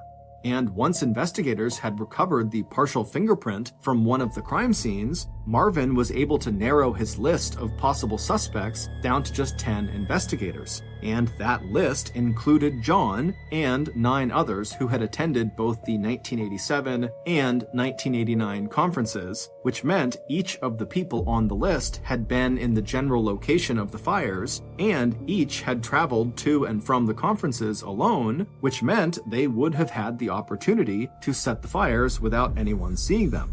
But due to a mistake at the Bureau of Alcohol, Tobacco, and Firearms Crime Lab, crime techs failed to match the recovered print to the print they had on file for John Orr. It was a mistake that would allow John to continue setting fires for another 4 years. It wasn't until April 17, 1991, after the head of the Pillow Pyro Task Force had requested that the crime lab run the fingerprint again, this time against the prints on file for all Los Angeles law enforcement personnel, that the crime lab came up with a match. Back in 1971, 3 years before John was hired by the Glendale Fire Department, John had almost realized his true lifelong dream, that of becoming a Los Angeles police officer. John had passed all the physical, oral, and medical exams, his fingerprints were on file, and then came the bitter and devastating news. He had failed the psychological evaluation. According to the Los Angeles Police Department's psychologist, John was a schizoid person who was withdrawn and who had issues with women and sex. Bottom line diagnosis: personality trait disturbance and an emotionally unstable personality. Exactly the kind of man who would later leave the print from his left ring finger on an incendiary device recovered on January 16, 1987, from the site of a fire at the Family Bargain Center in Tulare, just south of Fresno, where state arson investigators, including John, were attending an annual conference. But important as that matching fingerprint would be in the court case against John Orr, there was another piece of evidence that John himself handed over to investigators on a silver platter. That piece of evidence was the manuscript of a fact-based book John was writing about an arsonist who lived in the Los Angeles area and whose crimes bore striking similarities to actual events in John's own life. John had started writing the book back in 1990, and it wasn't long before he was sending out letters to editors and publishers asking if they would buy it. At the request of the Pillow Pyro Task Force, a former firefighter turned published author reached out to John and offered assistance. John sent him the manuscript, which later wound up in the hands of the task force. Instead of reading like the fact-based thriller John claimed it was, the manuscript read like John's own autobiography. The giveaway was how accurately John described real arson cases that he himself had not investigated.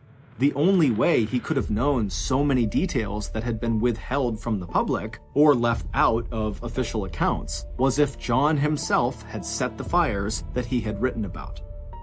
In particular, John wrote a detailed description of his protagonist, a serial arsonist, setting fire to a hardware store in South Pasadena called Cal's, a fire that in the manuscript wound up killing 5 people, including a grandmother and her 2.5-year-old grandson, a little boy named Matthew.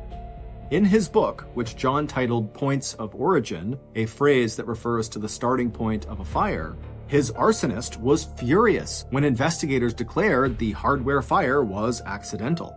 Just as John in real life had wanted the Los Angeles arson cop investigating the real-life fire at Ole's home center on October 10, 1984, to recognize that conflagration as the brilliant work of a gifted serial arsonist.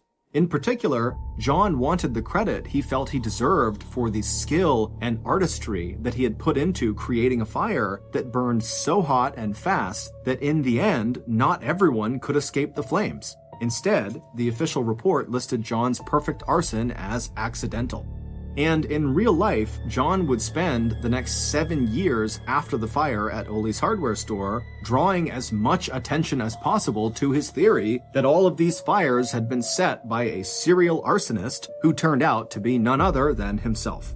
John knew that back in 1989, he had been very lucky when the Bureau of Alcohol, Tobacco, and Firearms had failed to match that fingerprint found at an arson scene to John's own fingerprint. But what John had said about a real pyro not being able to stop setting fires turned out to be true of John himself. Even after he discovered the tracking device that had been installed under his car bumper, and he knew that he was a suspect in the Pillow Pyro investigation, ultimately John could not control his own compulsion. And by 1990 through 1991, he practically set entire areas of Southern California on fire. Right up until the moment in late November 1991, when even John could not explain how he managed to appear immediately on the scene of so many fires before anyone else even knew those fires had started to burn. Starting with his first trial on arson charges in 1992, John would face a total of 3 state and federal trials. By 1998, John would be convicted of a total of 4 murder charges and 23 counts of arson. He is currently serving a life sentence at California State Prison. Before John's arrest in 1991, the number of brush fires in the foothill areas near John's home in Los Angeles had averaged 67 every year dating back to 1981. After John's arrest, that number dropped to just 1 brush fire a year in that same area. When arson investigators conducted a similar survey of arson fires in retail stores during business hours going back 10 years, they determined that most of the 78 fires they found that matched those criteria had probably also been set by John Orr. In total, California law enforcement would eventually attribute as many as 2,000 fires in Southern California set between 1984 and 1991 to John Orr, the so-called Pillow Pyro. Our major source of information for creating this episode was Joseph Wambaugh's nonfiction book titled Fire Lover, published in 2002. We also relied on the documentaries, court records, and historical newspaper articles you can find on our source list provided in the description. Thank you for listening to the MrBallen podcast. If you got something out of this episode and you haven't done this already, please peel all of the bananas in the 5-star review buttons home, but don't take a bite out of any of them. Also, please subscribe to the MrBallen podcast on Amazon Music, because starting November 1st of this year, 2022, our podcast is only going to be available on Amazon Music. However, from now until November 1st, you can still get the podcast on all platforms. This podcast airs every Monday and Thursday morning, but in the meantime, you can always watch one of the hundreds of stories we have posted on our main YouTube channel, which is just called MrBallen. We now have a registered 501c3 charitable organization called the MrBallen Foundation that makes it as easy as possible for you to join me, my family, and my team in supporting those whose lives have been most impacted by violent and heinous crimes. Monthly donors to the MrBallen Foundation Honor Them Society will receive free gifts and exclusive invites to special live events. But the real reward is helping to create a new ending to the story for victims of violent crime. Go to MrBallen.Foundation and click Get Involved to join the Honor Them Society today. If you want to get in touch with me, please follow me on any major social media platform and then send me a direct message. My username is just @MrBallen, and I really do read the majority of my DMs. Lastly, we have some really cool merchandise, so head on over to shopmrballen.com to have a look. So that's going to do it. I really appreciate your support. Until next time, see ya.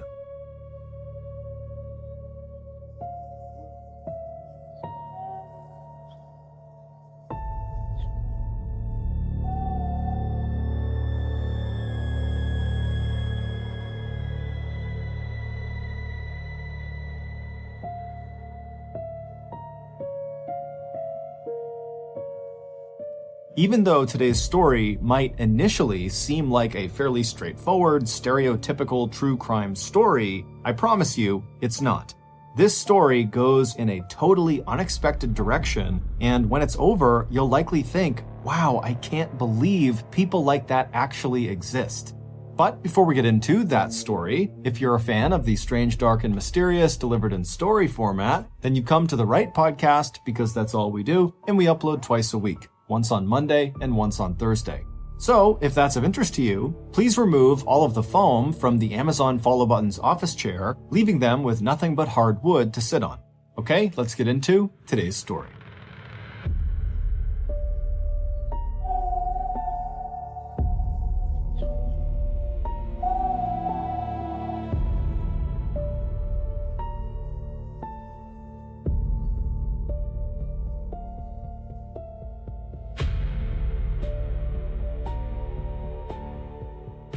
It was September 19th, 1999, and 48-year-old Susan Fassett just knew in her bones that her own personal day of reckoning was coming.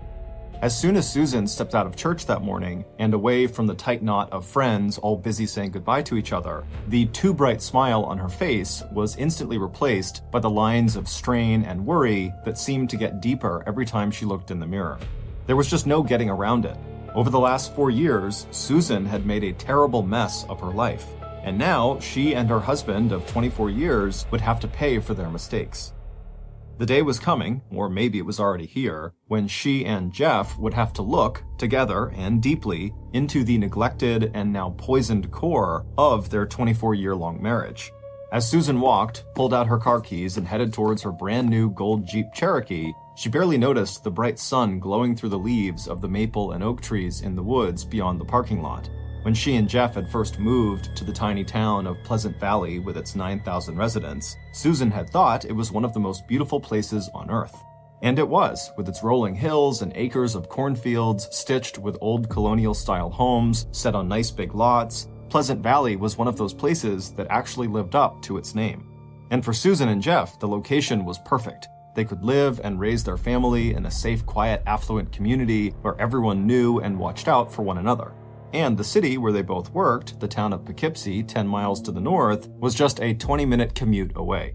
But now, Pleasant Valley, like everything else in Susan's life, felt tainted and claustrophobic, like these beautiful walls were slowly closing in on her. Climbing into her car, Susan's shoulders slumped. The problems in her marriage had probably started a long time ago.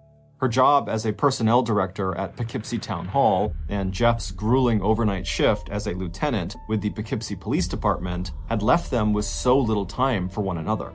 And now that their oldest son, Jason, was 20 and their younger son, Christopher, was 17, Susan and Jeff were no longer bound together by all the shared responsibilities of the children's school and sports and social activities.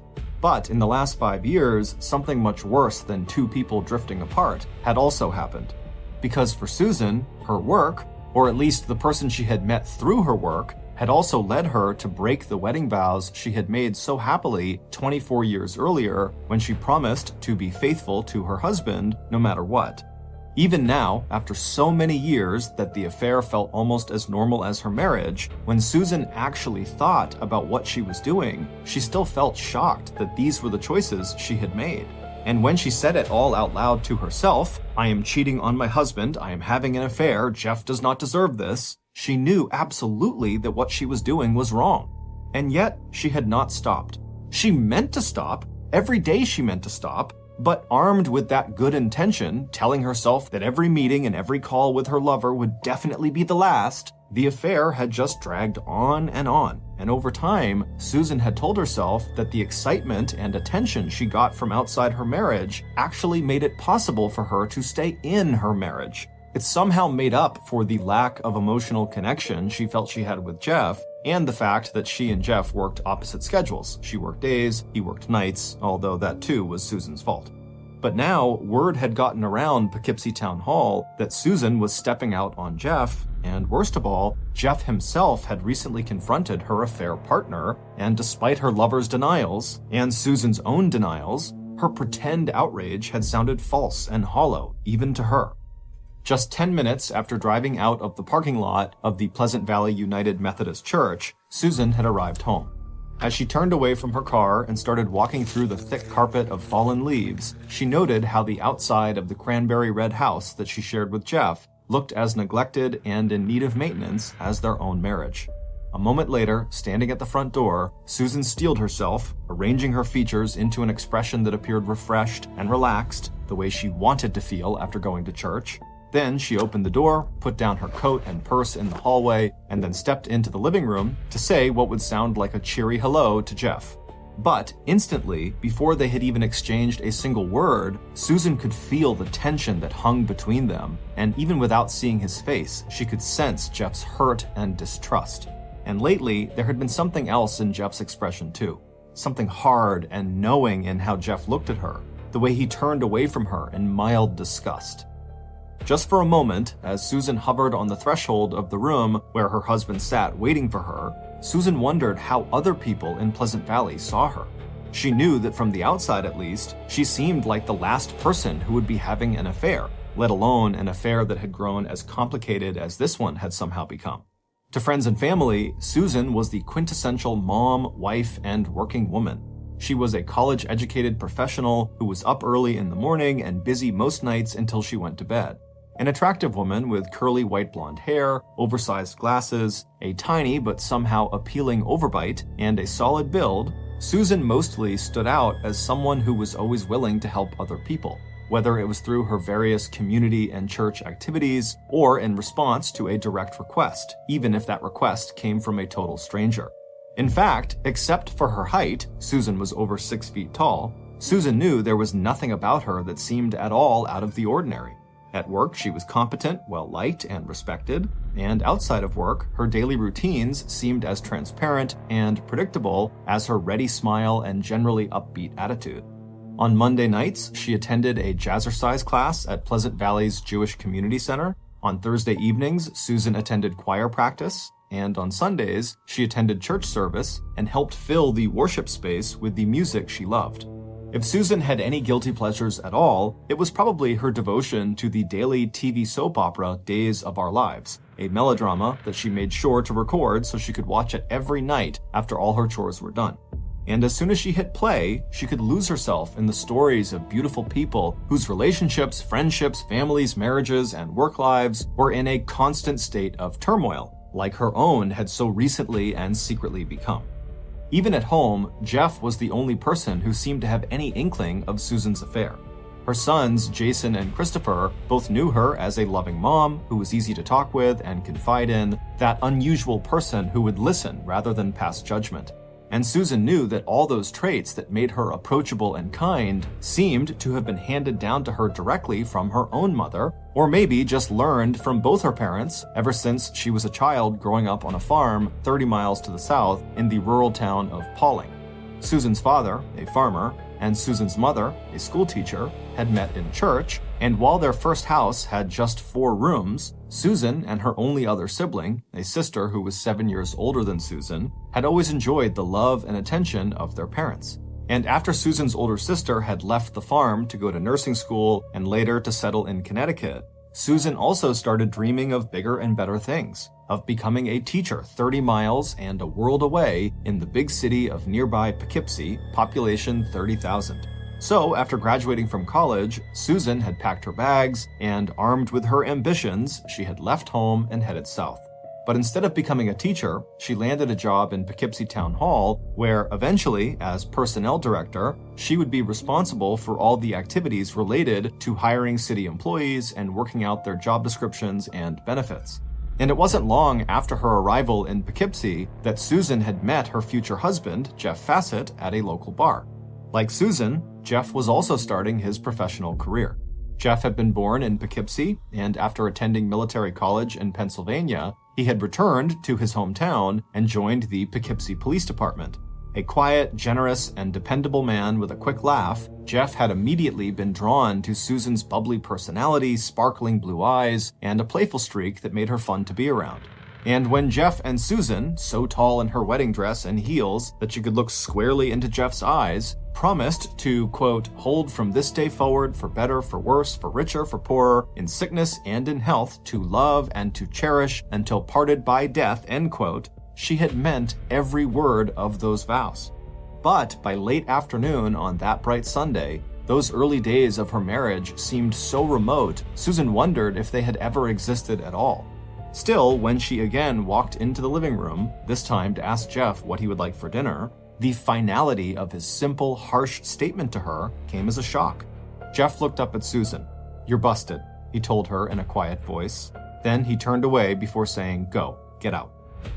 Susan's smile slipped from her face, but before she could offer any excuses or explanations, Jeff told her that he didn't need her confession to know that she'd been having an affair. He was a cop after all. He'd seen the signs and had his suspicions now for months, maybe even years, but until now he'd never confronted her, and he'd never looked for proof. In fact, he had hoped that if Susan was cheating, she'd get it out of her system and come back to him, and they'd never even have to talk about it. But when that didn't happen, and the rumors at Town Hall were too loud and persistent to ignore, Jeff had recently attached a recording device to the Fassett's home telephone. And sure enough, he'd heard a phone call his wife had made that left no doubt in his mind that she was not just having sex with someone else, but his wife was deeply involved with someone else. For the time being, get out meant that Susan would take what she needed for the next several days from their master bedroom and move into the small apartment, once intended for Jeff's elderly mother, that Jeff had built in a separate part of the house. That night, Susan lay awake in the narrow, empty bed. As she stared up at the ceiling, she thought about her life with Jeff, about all that they had done and made together, about their 2 children, and about the pleasure that both of them used to feel when they were together. It was as though someone had pulled a blindfold off of her eyes. There was suddenly no question in Susan's mind that even though her marriage was horribly damaged as a result of things she herself had done, it was worth infinitely more to her than continuing her affair. As she laid there, she wondered if there was still hope for her and Jeff. And at around midnight, as the clock clicked over to September 20th, 1999, the 24th anniversary of their marriage, Susan turned on the bedside light, then swung her long legs over the edge of the bed and stood up. Slipping on her glasses and pulling her robe tightly around her, Susan stepped to the bag she had packed that afternoon and began rummaging through her belongings. When she found the things she was looking for, she held both items tightly in her hands for a second or two before sliding them into her pocket. Straightening up, she took a deep breath, then left the little apartment and made her way to the bedroom she had so recently shared with Jeff. Once inside, she stood next to the bed and looked at her husband. "Jeff," she whispered, waking him up from a light and troubled sleep. "Would you consider reconciling?" she asked him. And then Susan reached into her pocket and took out the items she had grabbed a few minutes earlier, a cell phone and a pager she had been using to contact her lover. "Here," Susan told Jeff, handing him the 2 devices. "No more," Susan said. "I promise, it's over." A few days later, the Fassett's older son, Jason, walked into their house and saw his mom and dad cuddling together on the couch. He'd known that his parents were considering the possibility of splitting up, so he was visibly surprised. When his parents noticed the strange look on his face, Jeff and Susan smiled. "We decided to stay together and try to work things out," Susan told their son. And over the next month, starting with Susan and Jeff both taking a week off work and spending every minute together, it seemed to the Fassett's sons that their parents had in fact fallen back in love. Jeff and Susan had even decided to buy new wedding bands and renew their marriage vows, and both Jeff and Susan had started working together on some badly needed home improvement projects that they had been putting off for years. On Thursday, October 28th, about 5 weeks after Jeff and Susan had made the decision to reconcile, Jeff stopped by his wife's office in Poughkeepsie Town Hall. He had just picked up his new wedding band, and he wanted to show Susan how it looked. Smiling up at Jeff, Susan touched her finger to the bright, unscratched gold and agreed that the new band was perfect. Then she told her husband she'd try to be home a little early that evening so they could have a family dinner together with Jason and Christopher and the boys' girlfriends before Susan had to leave for her 7 p.m. choir practice. Throughout dinner that evening, Jeff kept stealing glances at the new gold band on his ring finger. To him, Susan's breaded chicken and green beans had never tasted so good. Now that the two of them had talked things out, everything about his life, from simple meals to putting on his uniform each night and heading to work in the dark, seemed a million times better. Before leaving the house for choir practice, Susan smiled as Jeff gave her a kiss and thanked her for preparing dinner. He told her he'd look forward to seeing her when she got back. Then Susan stepped outside and walked to her car.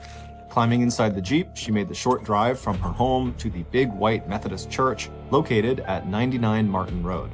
As Susan expected, the small lot next to the church was full.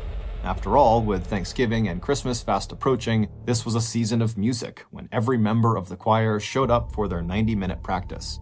But after parking in the second lot across the street, Susan did not immediately get out of her car and head across Martin Street for the church.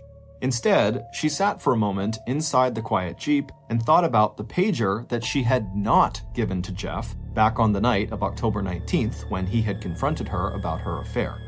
Now, as she looked up at the simple white steeple and cross lit by the church floodlights, she considered the 5 calls she had made to her lover earlier that day. And all at once, Susan could feel her chest tighten with fear. She knew that there was just so much that any husband could forgive. And there were still things Jeff didn't know. Things she could not let him know. Things that made it very hard for Susan to do what she absolutely needed to do. End this affair. She thought back to the incident that had happened just as she and her family were finishing dinner that night. Jeff had glanced out the window and thought he had seen someone skulking in the shadows of the driveway. His cop senses always on high alert, he'd stepped out onto the back porch for a closer look, but whoever it was, if in fact there had been anyone there at all, had melted away into the darkness. Susan gave a tiny shake and told herself to stop being ridiculous. Her lover had not been happy when she told him she wanted to end the affair, and he had demanded one more recent sexual encounter. But that was done now, and she wanted to believe that they had parted on good terms and that her lover would not do anything to hurt her or her family. And so, if there really had been a person in the driveway, Susan told herself that it was probably just someone who had gotten lost, and maybe they were thinking about asking for directions but thought better of it. And with that, Susan gathered her purse and coat, left the Jeep locked in the parking lot, and headed to the Pleasant Valley United Methodist Church. An hour and a half later, at 8:36 p.m., Susan was stepping out of the church surrounded by friends, all of them chatting as they groped in pockets and purses for car keys before fanning out in different directions as they headed for the 2 different parking lots. For just 90 minutes, in the joy of singing, Susan had been able to forget all of her worries and guilt. And now, as she said goodbye to other choir members and made the short walk across Martin Street to her gold Jeep, parked under an overhead light in the far lot, Susan felt a rare sense of inner peace. Humming a few bars of music from the new arrangement the choir would sing this coming Sunday, Susan failed to notice that a car she didn't recognize was parked right alongside her own in the church lot. It certainly did not belong to any of the members of church choir, whose cars had become as familiar as the sound of each member's voice. Instead, without so much as a glance at the car or the person who sat inside, Susan stepped to the driver's side of her Jeep, unlocked the door, and climbed behind the wheel. Closing the car door, Susan put the key in the ignition, turned on the car and headlights, then reached up to her left to pull the seatbelt down across her lap. A moment later, the cold, clear night outside the Pleasant Valley United Methodist Church was shattered by the sound of 6 gunshots, and then the kick of gravel as the car that had been parked next to Susan's peeled out of the church lot and was almost immediately swallowed up by the thin ribbon of traffic along Route 72 out of town. Within moments of the shots, members of the church choir were either pulling out their cell phones or darting back into the church to call 911. At the same time, a few others headed for the far lot where the gunshots had come from, and where at least one person saw an older model light-colored station wagon speeding to the parking lot exit. By the time the first ambulance had arrived at the United Methodist Church, one of Susan's friends was sitting hunched over on the ground next to Susan's car, their arms cradling Susan's head and shoulders. When the first bullet had shattered the driver's side window of the gold Jeep Cherokee, Susan, her seatbelt not yet securely fastened, must have reached instinctively for her car door so she could jump down and try to escape the attack. Instead, when the door opened, Susan had tumbled out, and by the time her friend had reached her, Susan was slumped against the side of her car, her neck dark with blood, but still alive. Even as the ambulance carrying Susan had raced off to St. Francis Hospital in Poughkeepsie, the lead detective in the case was already on his way to the crime scene. Arthur Boyko, a lieutenant with the New York State Police, had been notified of a shooting and possible dead body at the United Methodist Church parking lot in Pleasant Valley. Detective Boyko knew exactly where that church was located. Assigned to the Bureau of Criminal Investigation, he worked with Troop K in a barracks located at the edge of Pleasant Valley, fewer than 5 miles from the church. By the time Detective Boyko arrived at the church, local police had secured the scene with yellow crime scene tape and were doing their best to keep potential witnesses separate from the growing crowd of onlookers.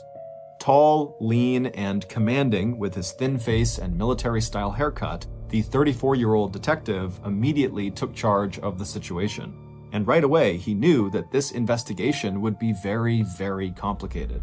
Because in the same breath that choir members gave first responders the name of the victim, Susan Fassett, they also told officers that Susan's husband was a cop, a lieutenant with the Poughkeepsie Police Department.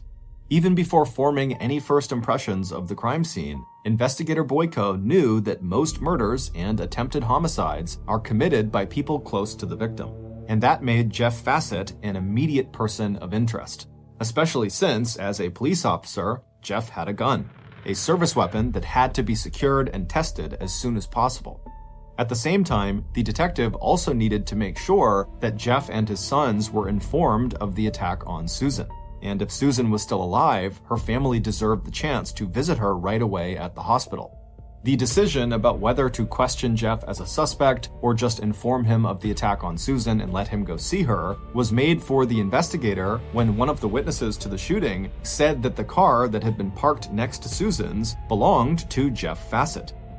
Operating on the assumption that Jeff was armed and dangerous and may even try to harm other family members who might be inside the house with him, police immediately organized a Special Weapons and Tactics Team, or SWAT team, to surround the Fassett house and take Jeff and anyone else inside the house into police custody.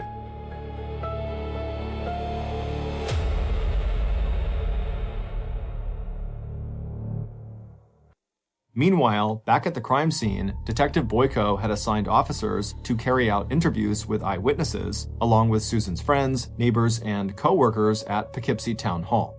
In making a close survey of the scene and hearing initial eyewitness accounts, the detective had also arrived at several important conclusions. As crime scene techs collected and photographed evidence and dusted for fingerprints, Detective Boyko had decided that this was not some random attack or attempted robbery. No one had taken Susan's personal belongings, including her purse, which were still in plain sight on the front passenger seat, and whoever had attacked Susan must have been lying in wait for her, which suggested that not only was Susan the specific target of the attack, but that her would-be killer knew something about Susan's routines and expected that Susan would be at that church that night for choir practice. But the pattern of gunfire also made it unlikely that this was an execution-style hit. Not only did Susan seem like a very unlikely target for that, first responders had also reported that none of the bullets were clustered around Susan's head like you would expect in an execution-style hit. Instead, her attacker had fired a spray of bullets, including one that had missed its mark completely and instead lodged in the doorframe of Susan's car. By the time police had Jeff, his 2 sons, and their girlfriends lying face down and handcuffed on the gravel driveway outside of the Fassett home, it was 11 p.m. and Susan had already died of her injuries. And for the next 16 hours, police interrogated Jeff about his wife's murder, even as his sons sat handcuffed to separate desks inside the local police station. All Jeff and the boys had been able to find out during a tense 2-hour standoff with the SWAT team that had surrounded their house was that Susan had been shot at the United Methodist Church. Although Jeff declared his innocence and answered every question in a calm, neutral voice, he had been a cop long enough to know that things looked very bad for him. While Susan was at choir practice, he had left his house and driven to Poughkeepsie to get his paycheck. So not only had an eyewitness ID'd Jeff's car as the one leaving the scene of the crime, Jeff also had no alibi for the time of the murder. And police had discovered that Jeff had a very strong motive for this murder. If Susan thought she had kept her affair a secret from those around her, she was mistaken. In no time, neighbors and co-workers had reported to police that Susan Fassett was having an affair. Not only that, but as Jeff told police, just weeks earlier, he had confronted Susan's affair partner with his suspicions right in the middle of Jeff's office inside the Poughkeepsie Police Department. But throughout that long night of questioning, Jeff never wavered from his absolute insistence that he had nothing to do with his wife's brutal murder. And he also never wavered from telling police that if they wanted to find his wife's killer, they should go talk with the man she'd been seeing outside of their marriage. "You can turn on the hot lights," Jeff told the lie detector expert from the State Bureau of Criminal Investigation. "Beat me with rubber hoses. But when you're all done with me and you get me out of the way, you go see Fred Andros. He did this. He's involved in this." The identity of Susan's affair partner and his possible involvement in her murder sent shockwaves through every level of the investigation, even making its way into the regional offices of the Federal Bureau of Investigation, the FBI. It also sent shockwaves through Poughkeepsie Town Hall, where Fred Andrus had worked, until recently, as the head of the town's water department. Because Fred Andrus's name was already widely and publicly linked to serious criminal activity. Back in May of 1999, just 5 months before Susan's murder, Fred had been forced to resign his job as water superintendent after he was caught collecting bribes for a man named William Paroli, the most powerful political operative in the Poughkeepsie Republican Party. And one day after Fred resigned, he pled guilty to corruption charges and struck a deal with the FBI. In exchange for a lesser sentence, Fred had agreed to testify against William Paroli, who was charged with running a widespread shakedown operation of local contractors for the previous 6 years. And not only was Fred Andrus a known thief and liar, he was also a well-known womanizer. Despite his bullet-shaped head, small facial features, and Elvis-like pompadour all stacked on top of his 5'7" overweight body, Fred was on his 4th marriage, a fact that did not stop him from regularly soliciting the services of Poughkeepsie area prostitutes. The connection between Fred and Susan, confirmed by Jeff, opened the door to all kinds of new leads in the investigation. If it wasn't Jeff who killed his wife in a jealous rage, was it Fred? Was it Fred's wife? If Fred was involved with multiple women, could one of them have viewed Susan as a rival and decided to kill her? Or did Susan, because of her close association with Fred, know something about the ongoing corruption probe that made her a target of assassination? By 4 a.m. on the morning of October 29th, while Jeff was still being questioned at the Pleasant Valley Police Station, investigator Boyko was sitting across the table from Fred inside Fred's comfortable 3-story home located in a nice part of Poughkeepsie called Hyde Park. And within minutes of talking to Fred, the detective was aware that Fred, despite his less-than-handsome appearance, possessed a certain charm and confidence. He also had an airtight alibi for the evening of Susan's murder. From 7 to 9 p.m. the previous night, Fred and his wife had spent the evening with friends, a retired Poughkeepsie police officer and his wife. The men had spent most of the evening down in Fred's basement, building very sophisticated model airplanes, which was a hobby the two friends shared.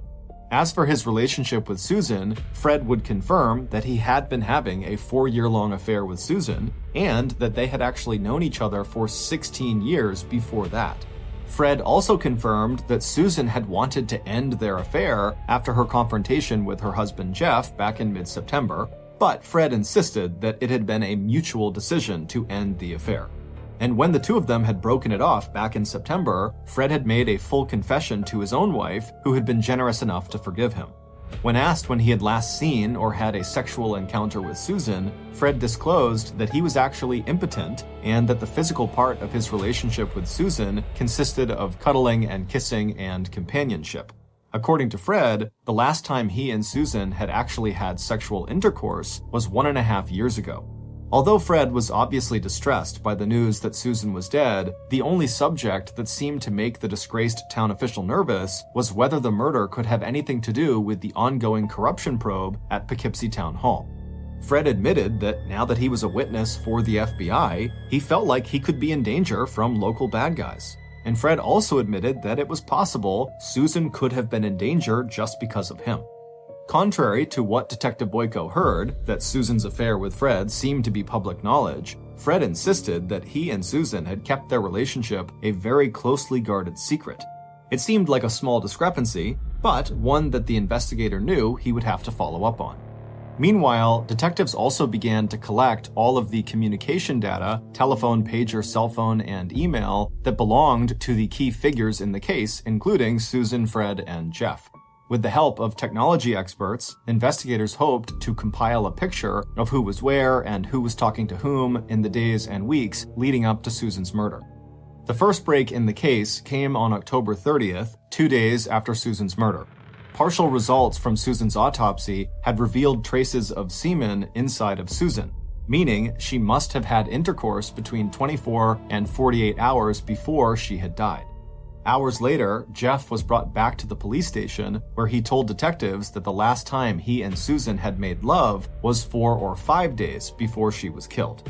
An analysis of the blood sample Jeff gave police, along with the results of a lie detector test he also agreed to take, confirmed Jeff's story. And after seeing pictures of Jeff's car, the woman who had placed his car in the church parking lot on the night of the murder also told police that she actually might have been mistaken. It might have been a different car.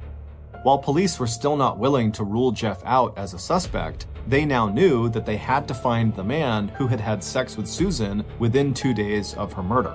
Unfortunately, the problem with this new piece of physical evidence was that police simply had no other suspects aside from Jeff against whom they could match the semen sample.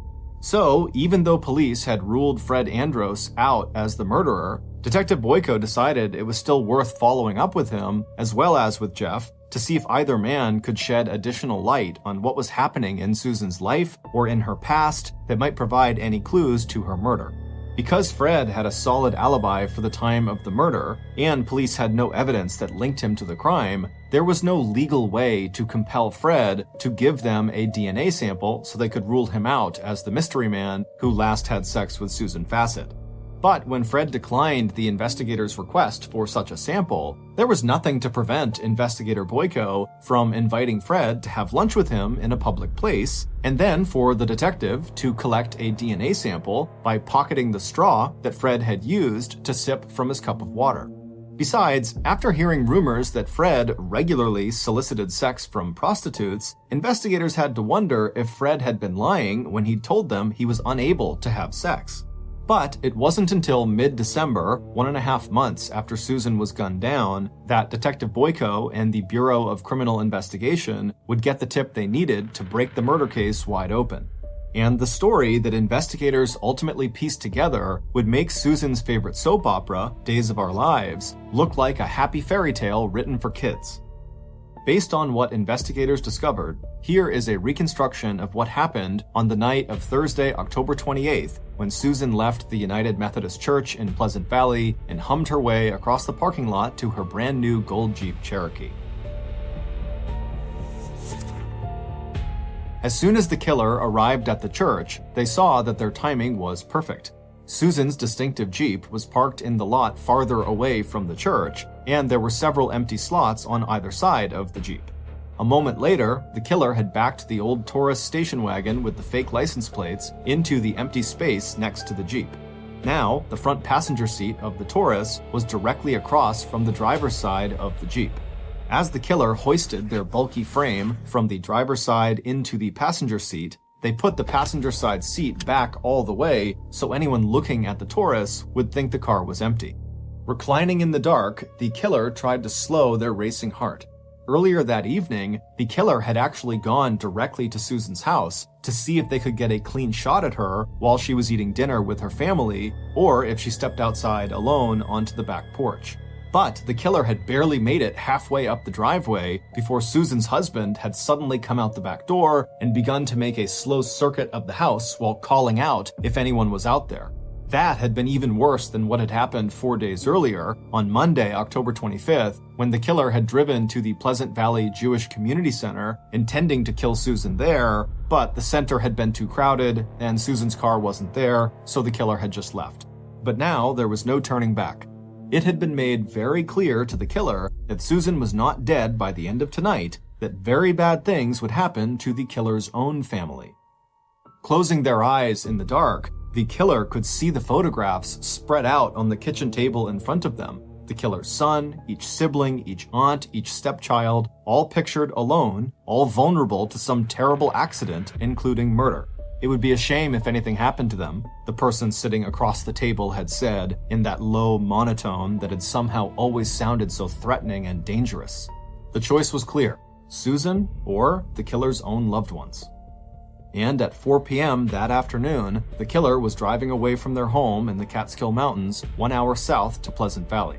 Along the way, the killer stopped at a local Kmart near the Fassett home and bought shoes, a t-shirt, a black full-face ski mask, and a bottle of pain pills for the headache that now never seemed to go away. A little further on, the killer pulled into a Dunkin' Donuts coffee shop and bought 24 donuts and then crammed them one after the other into their mouth. There had been an added incentive: get rid of Susan, and the killer would not have to pay back that loan, which now totaled over $10,000. Yes, the decision to go directly to Susan's house had been stupid, but there was no harm done. And now the killer was perfectly placed to make the kill and then forget that any of this had ever happened. The reason Susan had to die was so she could never testify in court about the corruption case. But sitting here now, the killer decided that for the person who had set this plot in motion, the real motive here was revenge. A moment later, the killer checked their watch and then reached over to the .45 caliber Ruger on the seat next to them. It was almost time. And sure enough, just after 8:30 p.m., the killer could see the doors of the church open, and in the light that spilled out, the killer had no trouble recognizing Susan's tall figure and white blonde curls. After exchanging goodbyes with other members of the choir, Susan stepped out from the group and started making her way across Martin Street toward the second parking lot. The killer stared at Susan in fascination. They had only been together 5 times, but the killer knew every inch of those long legs and feel of Susan's solid hips, back, chest, arms, and mouth. But aside from knowing Susan's body, the killer felt no connection to the woman they were about to kill. It wasn't like they had ever been in a relationship with one another. A minute later, and Susan had walked to the driver's side of her Jeep, opened the door, and tossed her purse onto the passenger seat. The killer lay back, still reclining, until Susan had climbed into the Jeep and started the engine. Then, sitting up, the killer leveled the gun at Susan and started pulling the trigger. The first shot shattered the window on the driver's side of the Jeep. That same bullet also passed directly through Susan's neck, hitting 2 major arteries. As Susan opened her door and tumbled out of the car, the killer shot 5 more rounds. 4 of those bullets would lodge into Susan's body. The 5th would lodge into the driver's side door frame of her Jeep. 2 of the shots were fatal. Even as medics would later rush Susan to the hospital, she was already dying, and there was nothing anyone could have done to save her. As soon as the gun was empty, the killer shifted back into the driver's seat and took off out of the church parking lot. On their way home, the killer dropped off the garbage bag containing the gun, gloves, and ski mask at the prearranged location alongside of a nearby road. Then, Susan's sexual partner, a 50-year-old woman named Dawn Silvernail, stopped outside of a convenience store in Hyde Park, Poughkeepsie. Before heading back to her house and husband up in the Catskills, Dawn called her other sexual partner, Fred Andrus, on his pager. As soon as the device connected, Dawn carefully typed in the numbers 666, the agreed-upon code that would let Fred know that Susan Fassett, the 3rd member of their sexual threesome, and the woman who had dared to leave him, was now dead. It would turn out that it was Fred who had planned and orchestrated Susan's murder by coercing another one of his lovers to kill Susan. But it wasn't until mid-December that Fred revealed the name of the woman who had actually fired the shots that killed Susan. That was when an analysis of the DNA from Fred's drinking straw confirmed that Fred was the mystery man who had had sex with Susan within 2 days of her murder. By the time Jeff Fassett had confronted his wife back in mid-September with proof that he knew about her affair with Fred Andrus, Susan already knew that when it came to Fred, she was in way over her head. What had started as an affair 4 years earlier had become a relationship that Fred used to play out his own sexual fantasies. He made that easier for himself by getting Jeff Fassett moved to an overnight shift so Fred would have better access to Susan.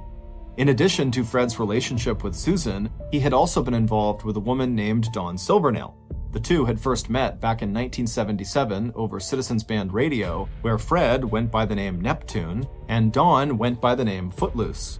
After meeting in person a year later, the two began a sexual relationship that would continue on and off for more than 20 years, during which time Fred would marry and divorce multiple times, and Dawn would marry and settle in the Catskill Mountains in upstate New York. Over the years, Fred had loaned Dawn about $15,000, which Dawn started paying back by performing sex acts for Fred, including having sex with Fred's friends and acquaintances. And by the summer of 1999, Fred had developed a taste for watching two women have sex with each other and then joining in to make it a threesome. It was then that Fred started recruiting and paying Dawn to have sex with Susan. The encounters would usually take place on the concrete floor of one of Poughkeepsie's several water pumping stations, except for the first encounter, which Fred staged in his own basement and which he videotaped from start to finish. After Susan ended her affair with Fred in mid-September, Susan's family believes that Fred, enraged by the rejection, may have threatened either to harm Susan's family or to reveal the contents of that sex tape unless she continued to see him. Once Fred was confronted in mid-December by investigators who now had proof that Fred had been lying to them all along about his involvement with Susan, Fred tried to save himself by pointing the finger at Dawn and insisting that Susan's death was the result of a lover's quarrel between the two women. But when interrogated by police, Dawn eventually laid out every detail of the murder plot devised by Fred Andrus and handed over to police the gun she had used to kill Susan. And Dawn's story would be backed up by an analysis of phone and pager records belonging to Fred, Dawn, and Susan. The data showed that Dawn had called and talked with Fred several times on the day of Susan's murder, and that Dawn had paged Fred from the convenience store near his home shortly after she had committed the murder. According to Dawn, Fred had insisted that Susan had to die so she could never testify against him in court about his involvement in the Poughkeepsie corruption scandal. Except that federal agents insisted that Susan had no involvement in that corruption probe and no information that could affect the case one way or another. But before police could arrest Fred, there would be one more unbelievable twist to this bizarre and tragic crime. On December 30th, 1999, 2 months after Susan's murder, police were inside the Andrus house executing a search warrant when they heard a single gunshot up in the attic. Realizing that he would be prosecuted for murder, Fred had attempted suicide by holding a gun to his chin and pulling the trigger. But instead of traveling up into his brain, the bullet glanced off the bone in Fred's jaw, and instead of killing him, it blew away the lower part of his face. Fred would survive the self-inflicted injury, and on February 23, 2001, he was found guilty of second-degree murder and conspiracy in the first degree in the death of Susan Fassett. The two charges would carry a combined prison sentence of 50 years to life. On March 16, 2001, Dawn Silvernail, who had accepted a guilty plea in exchange for testifying against Fred Andrus, was sentenced to 18 years to life for killing Susan Fassett. 1 year and 9 months into his prison sentence, at the age of 63, Fred Andrus died of an apparent heart attack at the Clinton Correctional Center in New York. Dawn Silvernail was released from prison after serving 16 years. She died 3 years later at the age of 70. Susan's husband, Jeff Fassett, remarried 5 years after Susan's death, and 2 years later retired from the Poughkeepsie Police Department. Jeff would die of cancer in 2018 at the age of 67.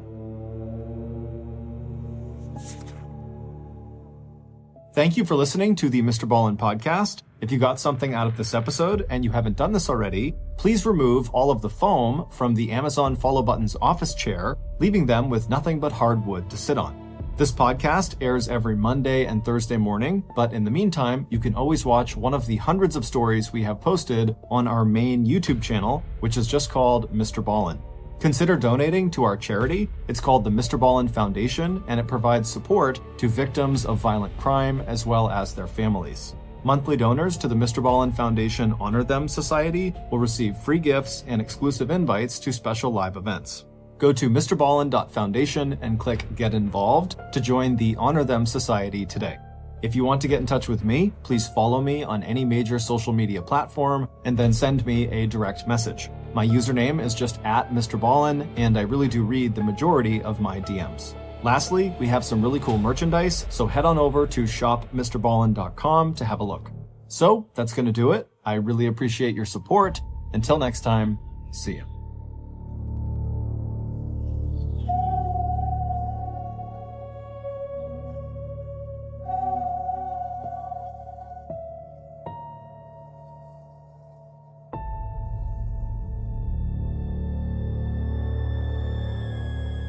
Very late one night in 2004, a woman in Connecticut pulled into the driveway of a house that had just been put on the market for rent. She didn't know if the owner was home or not, but she figured even if they were, they probably wouldn't care if she just quickly walked around the outside of their property and then left. So, after turning her car off, she hopped out of the vehicle and began walking down the driveway toward the dark backyard. But before getting there, she stopped because something on the ground was staring up at her. But before we get into today's story, if you're a fan of the strange, dark, and mysterious delivered in story format, then you've come to the right podcast because that's all we do, and we upload twice a week, once on Monday and once on Thursday. So if that's of interest to you, please offer to be the 5-star review button's assistant as they fix their car troubles, but do not hold the flashlight steady. Also, please subscribe to the MrBallen podcast wherever you listen to podcasts so you don't miss any of our weekly uploads. Okay, let's get into today's story.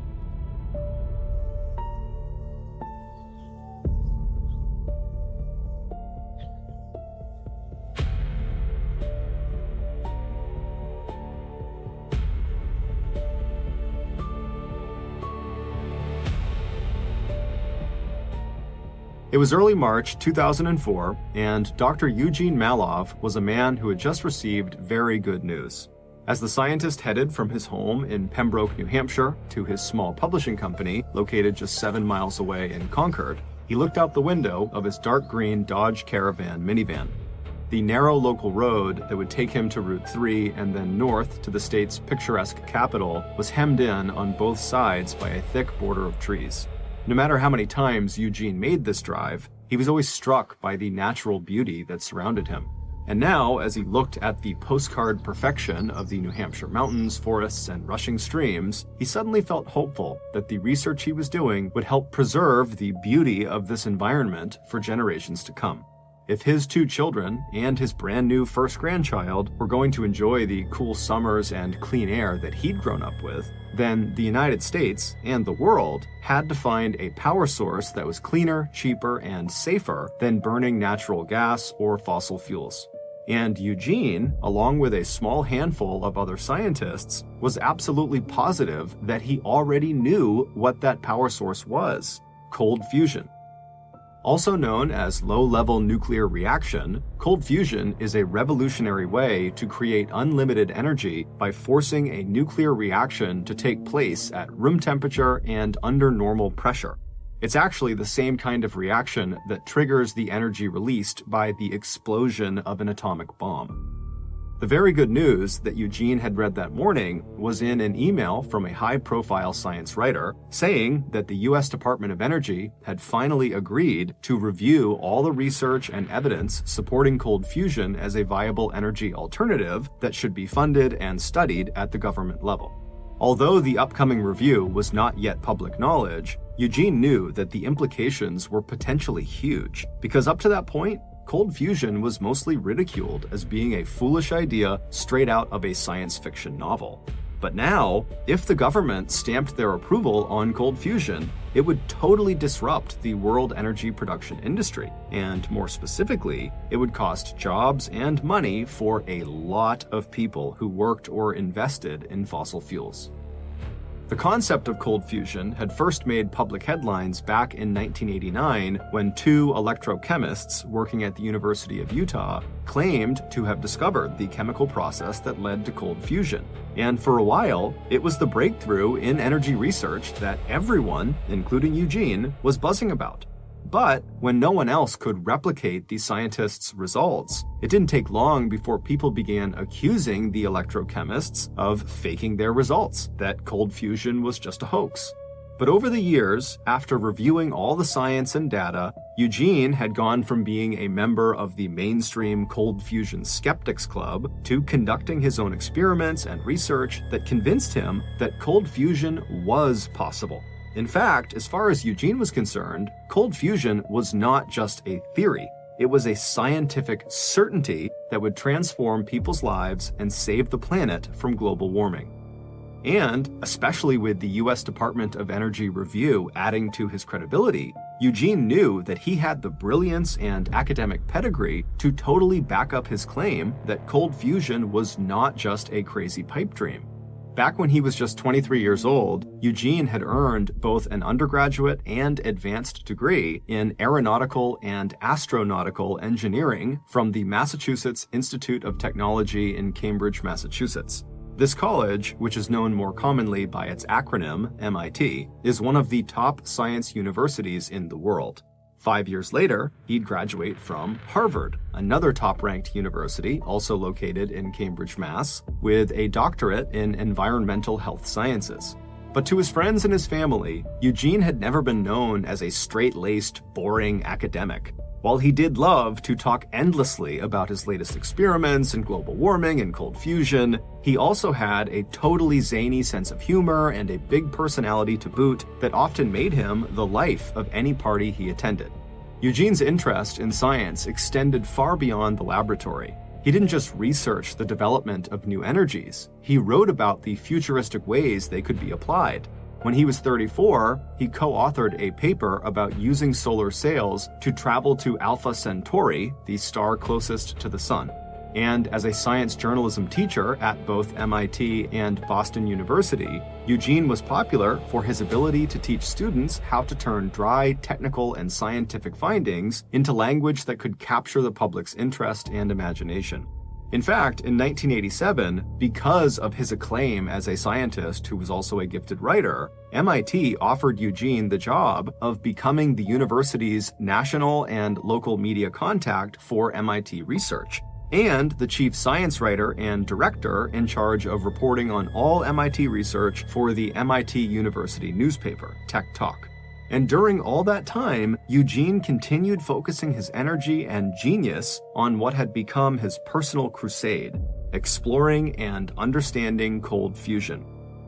So 4 years later, in 1991, it did not come as a big surprise to his fellow scientists and colleagues when Eugene published a book on cold fusion that was nominated for a Pulitzer Prize, one of the most coveted awards in literature. What did surprise the scientific community was Eugene's decision, also in 1991, to resign from his high-paying job at MIT and to accuse the prestigious university of deliberately hiding cold fusion data so it could protect its reputation and its funding for more conventional nuclear fusion research.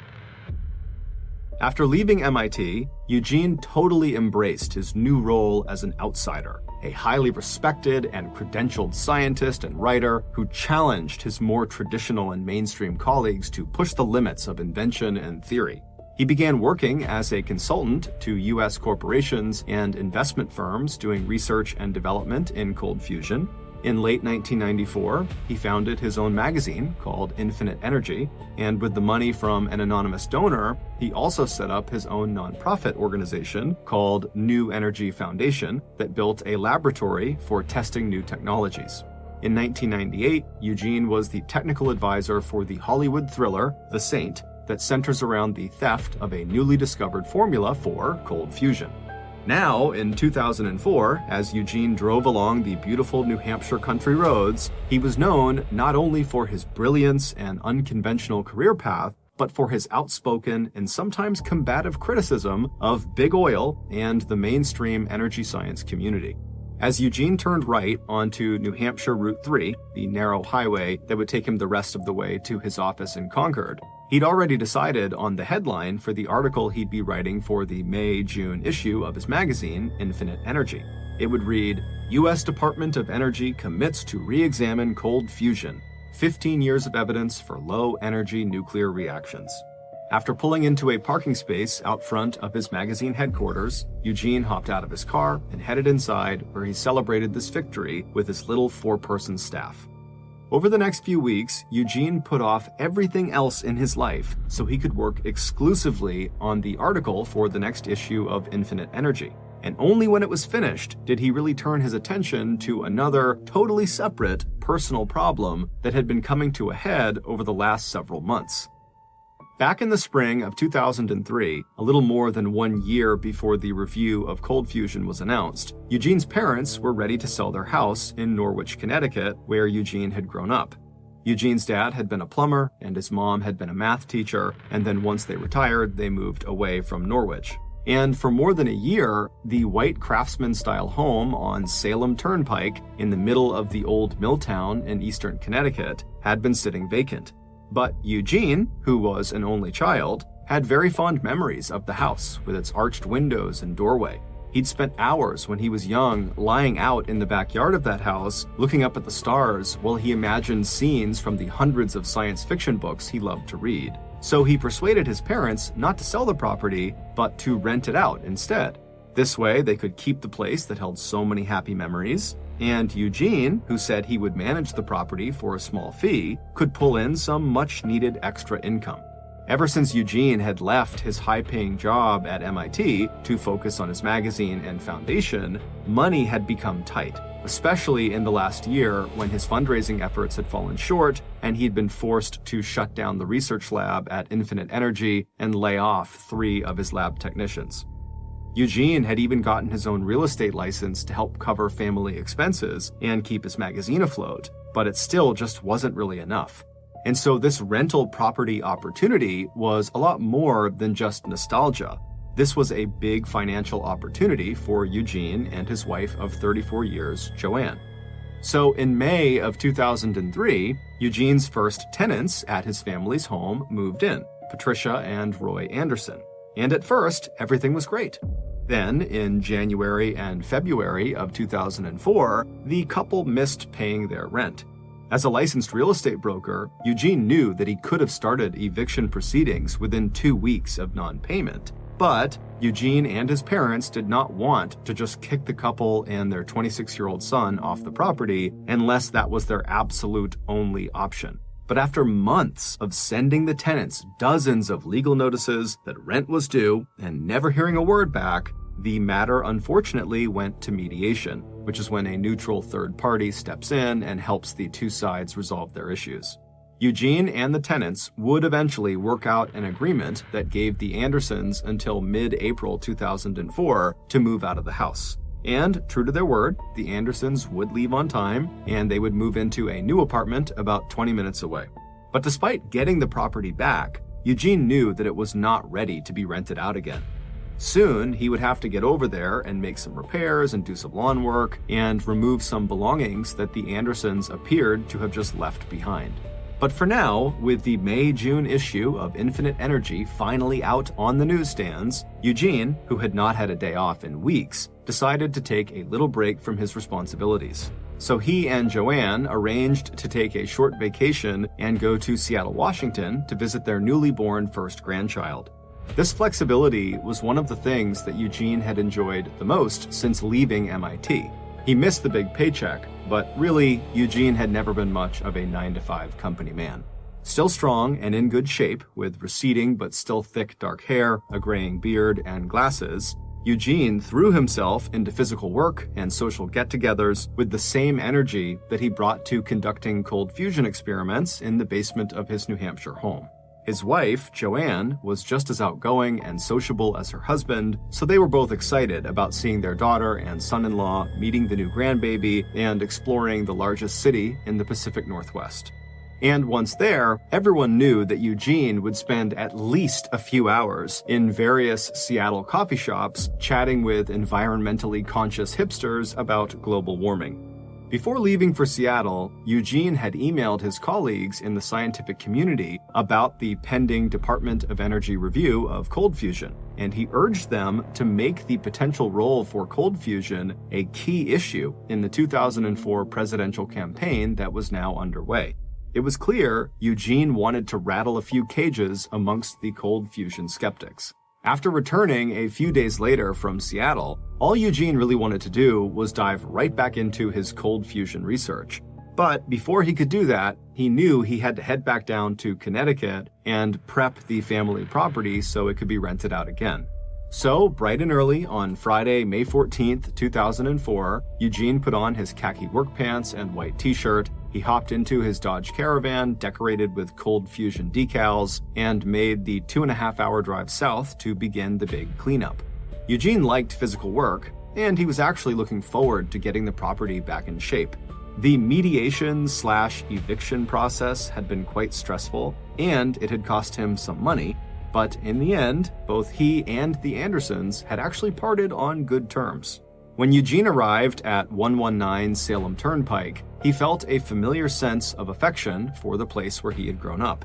The house was set close to the road, and the road was now a lot busier since he was a kid. And then as he kind of looked around, he felt a little pang of regret that so many of the houses on the block that he had grown up with had given way to fast food restaurants and shabby strip malls. There were some big trees on the Malov property, and their driveway extended from Salem Turnpike straight back to a detached 2-car garage in back. Once in the backyard, the house itself blocked the view of the street and muffled the sound of traffic. It was actually one of the property's best selling points, that the backyard felt much more private than the location of the house suggested. Eugene turned his car into the driveway and drove down it until he came to a stop right in front of a big green dumpster that he had rented that was positioned right outside of the garage. After getting out of his car, Eugene walked over to the back door of the house, he unlocked it, and went inside to use the first-floor bathroom. Afterwards, he went back outside, tossed his empty coffee cup into the dumpster, and then he made his way into the detached garage to start clearing it out. Over the next couple of hours, Eugene threw a lot of the junk in the garage out into the dumpster, he cut the grass, and he got a chance to chat with the next-door neighbors and put out the word that, yes, they were looking for some new tenants. Eventually, Eugene went back inside of the house and began removing some of the random possessions that the Andersons had left behind. By mid-afternoon, Eugene had called his wife, Joanne, to let her know that he was making good progress, but there was still a lot to do, and so he probably would not be back until at least 9 p.m. It was late afternoon when Eugene, who was working in the back of the house by this point, heard a car pull into the driveway. From where he was standing, he couldn't see the car because the house was blocking his view, so he just stopped what he was doing and listened for a second. A second later, Eugene heard 2 car doors open and then slam shut in the driveway. Eugene likely believed these were people who had maybe seen his for rent sign, which was out front, and they were just looking for more information about the property. So Eugene made the short walk from behind the house over to the driveway, and when he turned the corner and looked up the driveway toward this new parked car, he had to squint because the sun was beaming down on his face. As he strained his eyes to see who was there, he made out 2 large men he did not recognize walking toward him. Before Eugene could even ask their names or what they wanted, the 2 men rushed up to him and began kind of muscling him backwards. As they did this, they told Eugene very clearly why they were there, at which point Eugene, who's kind of stumbling backwards, began yelling for them to stop and to just leave, but the 2 men did not leave. Instead, they continued to press and muscle him backwards until Eugene was out of sight of the driveway and the main road. Several hours later, at around 10 p.m., Eugene's wife, Joanne, who was at their home in Pembroke, New Hampshire, 2.5 hours away to the north, received a call from a woman who identified herself as Demetris Granger. The woman was down in Norwich, Connecticut, and while driving along the Salem Turnpike, she'd seen a house with a for rent sign out front, and she called the number, which was Joanne's phone number. She apologized for the late call, but she wanted to know if it was possible to maybe have a look at the property that night. Joanne had not heard from Eugene since their last call several hours earlier, and since he wasn't back yet, she had just assumed he was still at the house working. So she gave Demetrius a description of her husband and his vehicle and told her that if Eugene was still there, she was sure he'd be happy to show her around. About 40 minutes later, Demetrius arrived outside of 119 Salem Turnpike. She didn't see a Dodge Caravan in the driveway, and so she figured Eugene must have left to go back to New Hampshire. But she decided, since she was there, she would still like to just hop out and maybe get a better look at the outside of the property. So she pulled into the driveway, she parked her car, and she got out and began walking down the driveway toward the back of the house. But after walking only a few steps, she suddenly stopped. Then, with her hands shaking, she pulled out her cell phone and she dialed 911.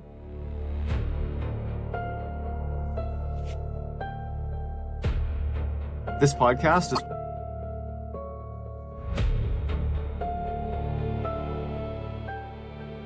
at the Norwich Police Department, just 7 minutes away from the rental property. The night dispatcher answered the emergency call.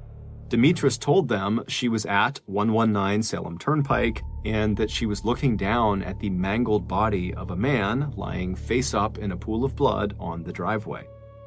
By 11 p.m. that night, Eugene's childhood home was swarming with police and emergency medical personnel. It didn't take long for the two lead detectives who arrived on the scene to realize that they were likely dealing with a homicide and a possible robbery. As they approached the victim, they immediately noted that his shoes were gone and his pockets had been pulled inside out. After talking with a terrified Demetrius, who had gone back to sit inside of her car, and after dialing the phone number listed on the for rent sign out in the front yard, it also didn't take the detectives very long to identify the victim as Eugene Malov. Joanne Malov, almost speechless with shock, was able to tell detectives that her husband was in Norwich to clean up the family rental property. She told them that she had expected Eugene home in New Hampshire by now, but she had talked with him earlier in the afternoon by phone, and he had told her that there was just a lot of work to do and that he might be much later than he had thought. When police told her that his van was not in the driveway, Joanne suddenly spoke in a rush and said, "Well, are you sure the body is his? Maybe he already left, and the person you're telling me that's dead, maybe that's not him." But, as gently as they could, the detectives on the phone told Joanne that the man they had found definitely matched her husband's description. Then the Norwich police called the Pembroke, New Hampshire police and asked them to send an officer over to the Malov house to check on Joanne and to gather any information they could about her husband's activities that day. The Norwich police also put out a be on the lookout, or BOLO, alert for Eugene's car with its distinctive decals and vanity license plate. The crime scene itself was a mess, in part because the yard and driveway were covered with fresh grass clippings as well as litter and debris from the ongoing cleanout of the property. Based on everything they saw, the theory the police came up with was that Eugene had been the victim of a robbery and that after killing him, his attacker had taken Eugene's watch and wallet, removed his shoes, and then fled in Eugene's van. Early the next morning, Norwich police got a call from a patrol officer saying he'd discovered Eugene's Dodge Caravan in a commuter parking lot at the Foxwoods Resort and Casino, located 15 minutes away from the site of the murder. A forensic examination of the vehicle showed no signs of any fingerprints on the steering wheel or on the car door handles.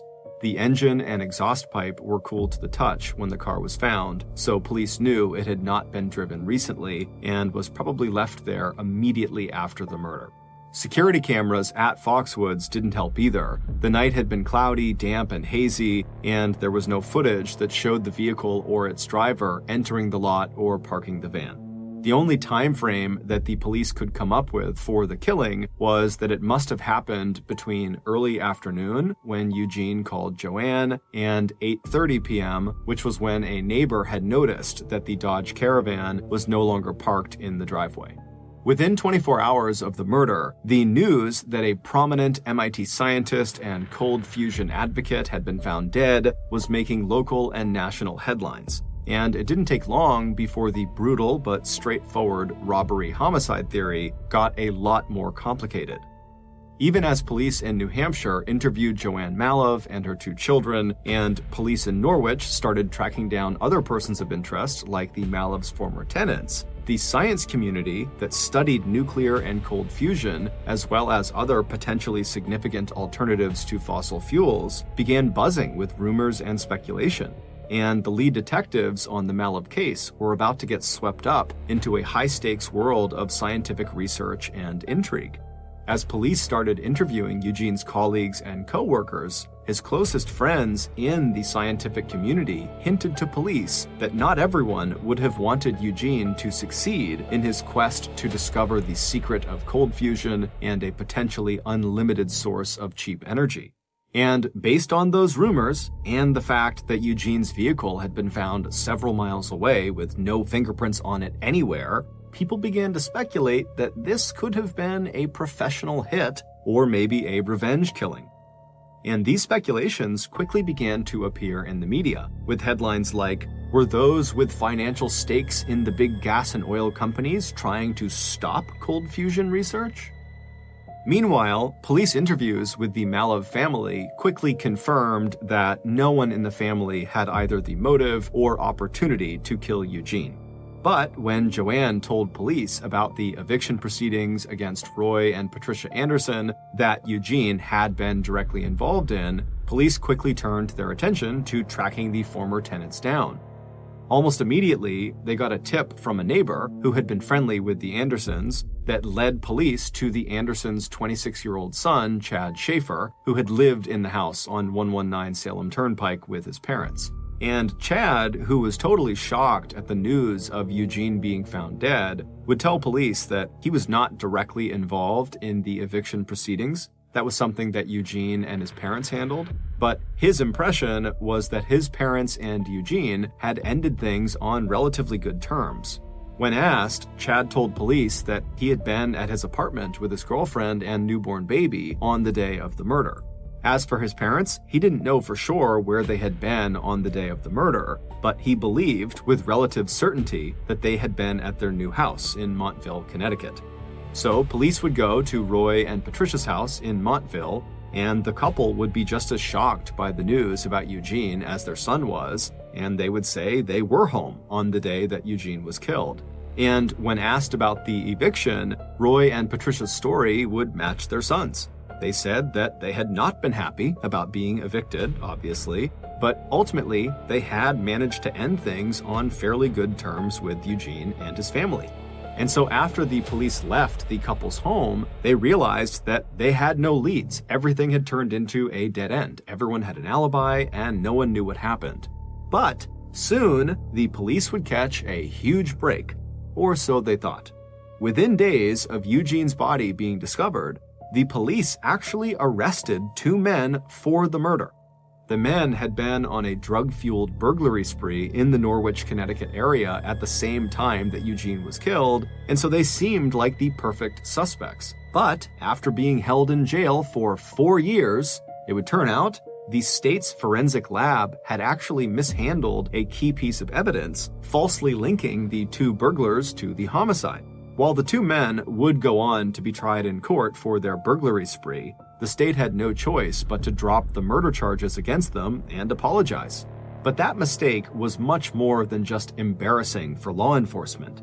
It meant that for the last 4 years that they were focused on the wrong suspects, the police had done nothing for Eugene's murder. They had not investigated anything else. They believed they had their suspects. And so now Eugene's murder was just a cold case. But in November of 2008, which was right after the 2 wrong suspects were released, the state of Connecticut formed a special cold case task force of state and local law enforcement personnel that began aggressively reinvestigating Eugene's murder. 3 months later, they held a press conference announcing that they were now offering a $50,000 reward to anyone from the public who came forward with information that would lead to Eugene's killer. While the task force declined to give any details about their new investigation, Detective Jim Curtis told reporters that during their first 3 months on the case, they had already come up with at least one very promising lead. The news of the possible lead and the $50,000 reward electrified the scientific community. Even researchers and scientists who had disagreed with Eugene about cold fusion had soon realized that his death had left a huge void inside the field of new energy research. And Eugene's friends and his staff at Infinite Energy, who had managed to keep Eugene's publication afloat even after his death, had not only missed him and his brilliant mind, but they also just wanted answers. Who killed Eugene and why? The big new lead that Detective Curtis had referred to during the press conference related to a particular set of keys.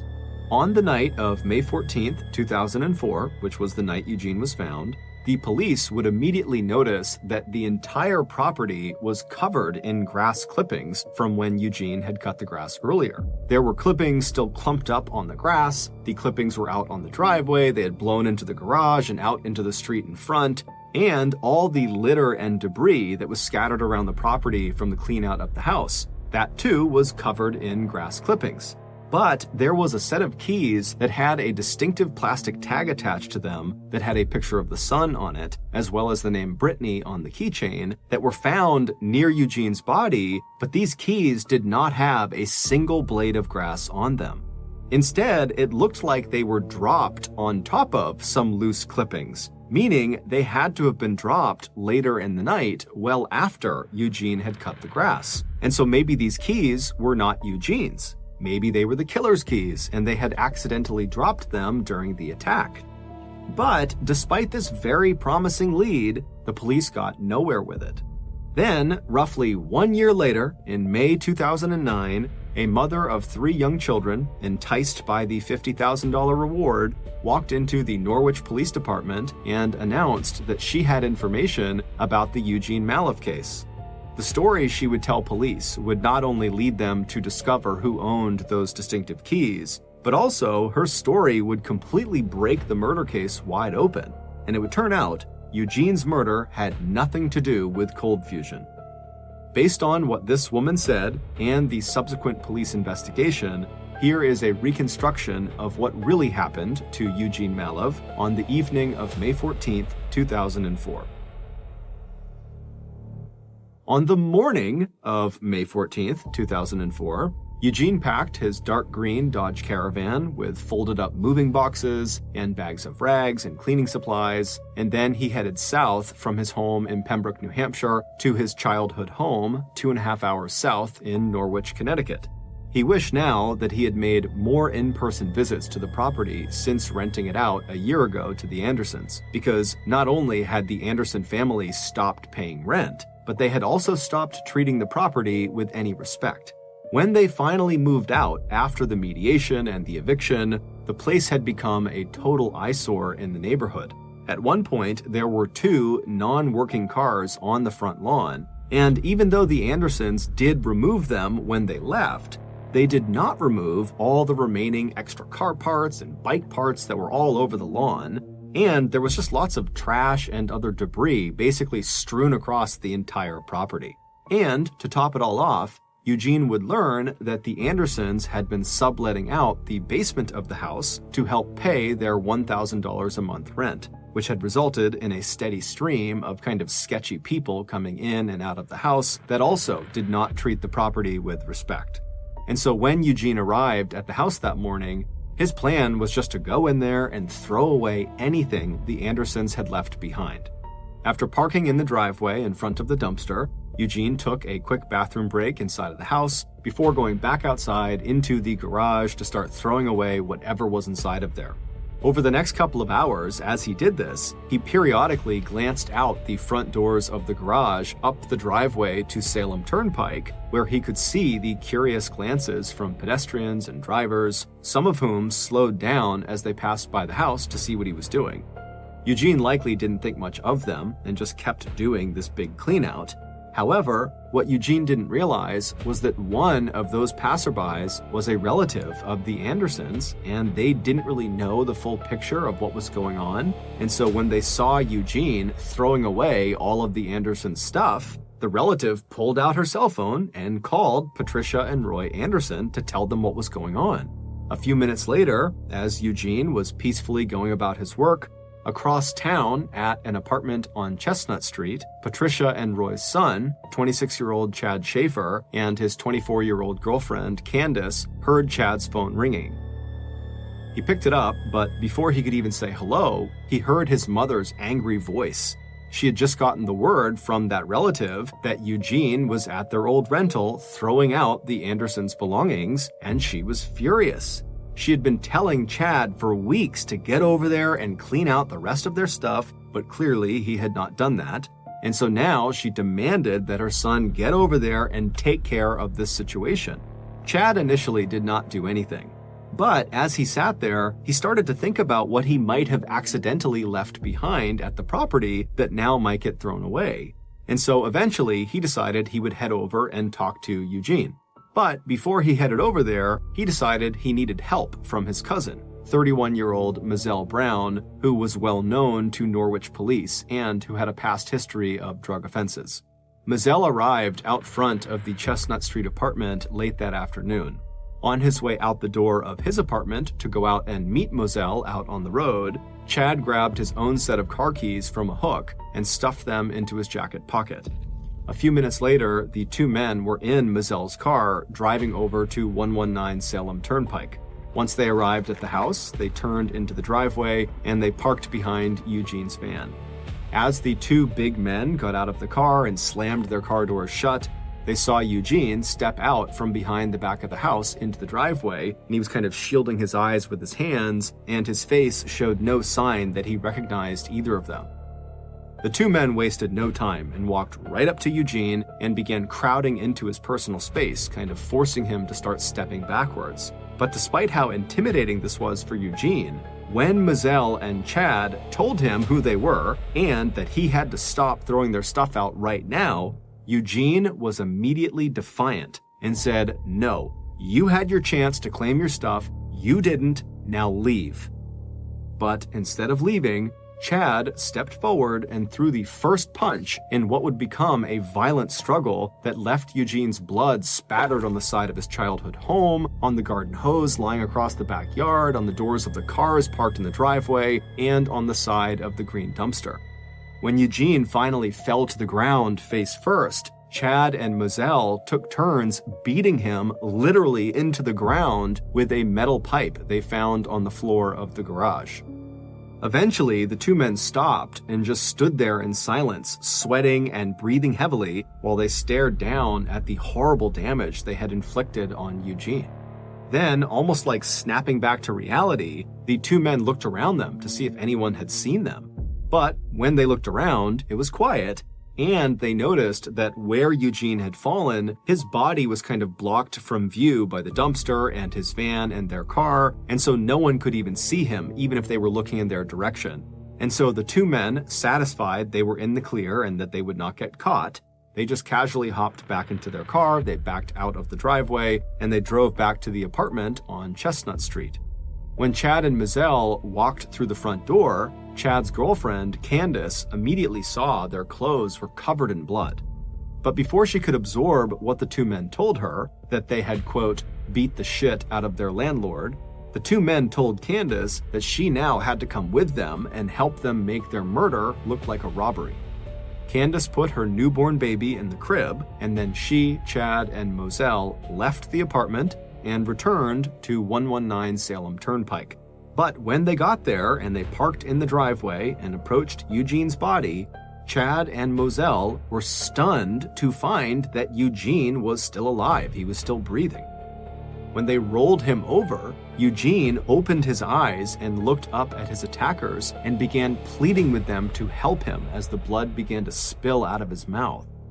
As Candace started to back away, Mozelle reached out and caught her by the arm and dragged her back to Eugene's body, and Chad pushed the metal pipe they had used earlier to beat Eugene into Candace's hands. And then Chad pointed at Eugene and said, "Hit him." When she didn't respond, Chad slapped her and said if she didn't do as he told her, they'd kill her too. And so Candace gripped the pipe, she raised it over her head, and as she did this, Eugene begged them to stop. But seconds later, that pipe came crashing down directly onto his face. After she hit him, she handed the pipe back to her boyfriend, and then Chad and Moselle began taking turns smashing and kicking Eugene's face and body until they were so tired they had to stop. By the end of the second beating, Eugene would have 32 significant lacerations on his face and neck, and a stab wound on his right forearm. But amazingly, at the end of this second beating, Eugene was actually not dead yet. And so with no more energy to use the metal pipe or to kick him, Moselle Brown, who was a very big guy, just stepped directly onto the front of Eugene's throat and shifted all of his weight to that foot and began digging it into his neck. He would stand there grinding his foot left and right into the scientist's throat, breaking bone and cartilage until finally Eugene stopped squirming and died. After Moselle climbed off of Eugene's neck, the trio staged the scene to look like a robbery, taking Eugene's wallet, wedding band, watch, and digital camera. Then the men gave the keys to Eugene's van to Candace and told her to drive the van to the parking lot at Foxwoods Casino, where Chad's stepfather worked, and to make sure she wiped any of her fingerprints off of the car's steering wheel and door handles. Later that night, after Chad and Moselle picked Candace up at Foxwoods, the three would go back to the Chestnut Street apartment. Before Moselle left, all three of them stripped off their bloody clothes, which Candace bundled into a laundry basket for washing later. Candace stuffed the items they had stolen from Eugene into a box that she shoved into the back of a closet and then later burned. When Norwich police arrived at the Chestnut Street apartment the day after the murder to question Chad about his possible involvement in Eugene's murder, Chad and Candace gave each other alibis, and Chad was highly cooperative, giving police the address of his mom and stepdad. It wouldn't be until later that day that Chad would realize he had dropped his car keys at the scene of the crime. Those were the distinctive keys with the plastic tag and the name Brittany on the keychain that the cold case task force had zeroed in on for not having grass clippings on them. The name Brittany was the name of Chad's daughter from an earlier relationship with an ex-girlfriend. In 2009, when billboards went up around Norwich advertising a $50,000 reward for any information that led to Eugene Maloff's killer, Candace's good friend, Jill Sebastian, suddenly felt inclined to talk. So she was the woman who had gone into the Norwich police station and said she had information about the murder. It would turn out Jill had seen that bundle of bloody clothes at Candace's apartment around the time of the murder. Not only would Jill's boyfriend, Keyshawn Delavan, confirm Jill's story, but he also told police that he had personally heard Chad and Moselle boast about beating the Andersons' ex-landlord to death. The couple also told police that Chad and Moselle had been selling crack cocaine out of the Maloff rental property, and that when they heard that Eugene was doing a clean-out, they started to worry that he might find some of those drugs in the garage. And so when they went over there, they really needed Eugene to stop. Once police brought Candace in for questioning and offered her a plea deal in exchange for her cooperation, Candace would identify the keys found at the crime scene as belonging to Chad. She also described Moselle's involvement as well as the role she herself had played in the murder. After being entered into the witness protection program along with Jill and Keyshawn, Candace agreed to testify against Chad and Moselle. In 2008, 4 years after Eugene's death, the Maloff family house at 119 Salem Turnpike in Norwich, Connecticut was torn to the ground. 4 years after that, on April 20th, 2012, Chad Schaefer pled guilty to first-degree manslaughter and accessory to third-degree robbery and was sentenced to 16 years in prison. 2.5 years after that, on October 24th, 2014, Moselle Brown was sentenced to 58 years in prison. And about 7 months after that, on May 27, 2015, Candace Foster, who served 4 years and 10 months in prison while awaiting trial, pled guilty to hindering prosecution and tampering with evidence and was sentenced to 5 years probation. Back in December of 2004, 7 months after Eugene was killed, the Department of Energy would finally release its report on their review of cold fusion research. While they stopped short of endorsing cold fusion as a viable energy source, they did recommend that funding agencies should entertain individual, well-designed proposals for experiments involving cold fusion. According to a close colleague of Eugene Malov, while the report certainly fell short of what Eugene expected, the colleague believes Eugene still would have welcomed even the smallest steps along a new scientific path into the future.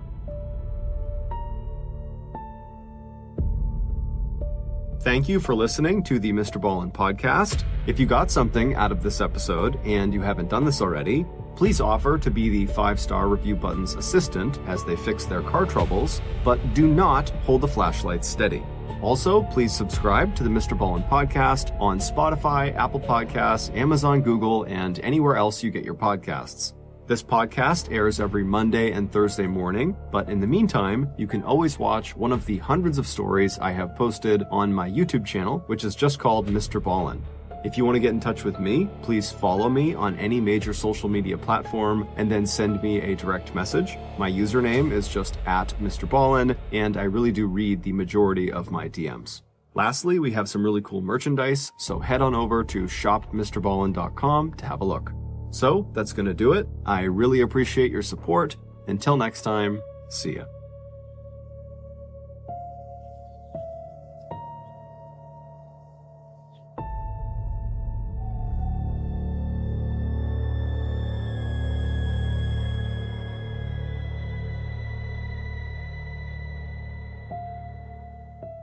One night in the spring of 1984, a woman living in Florida was suddenly startled awake by a blood-curdling scream.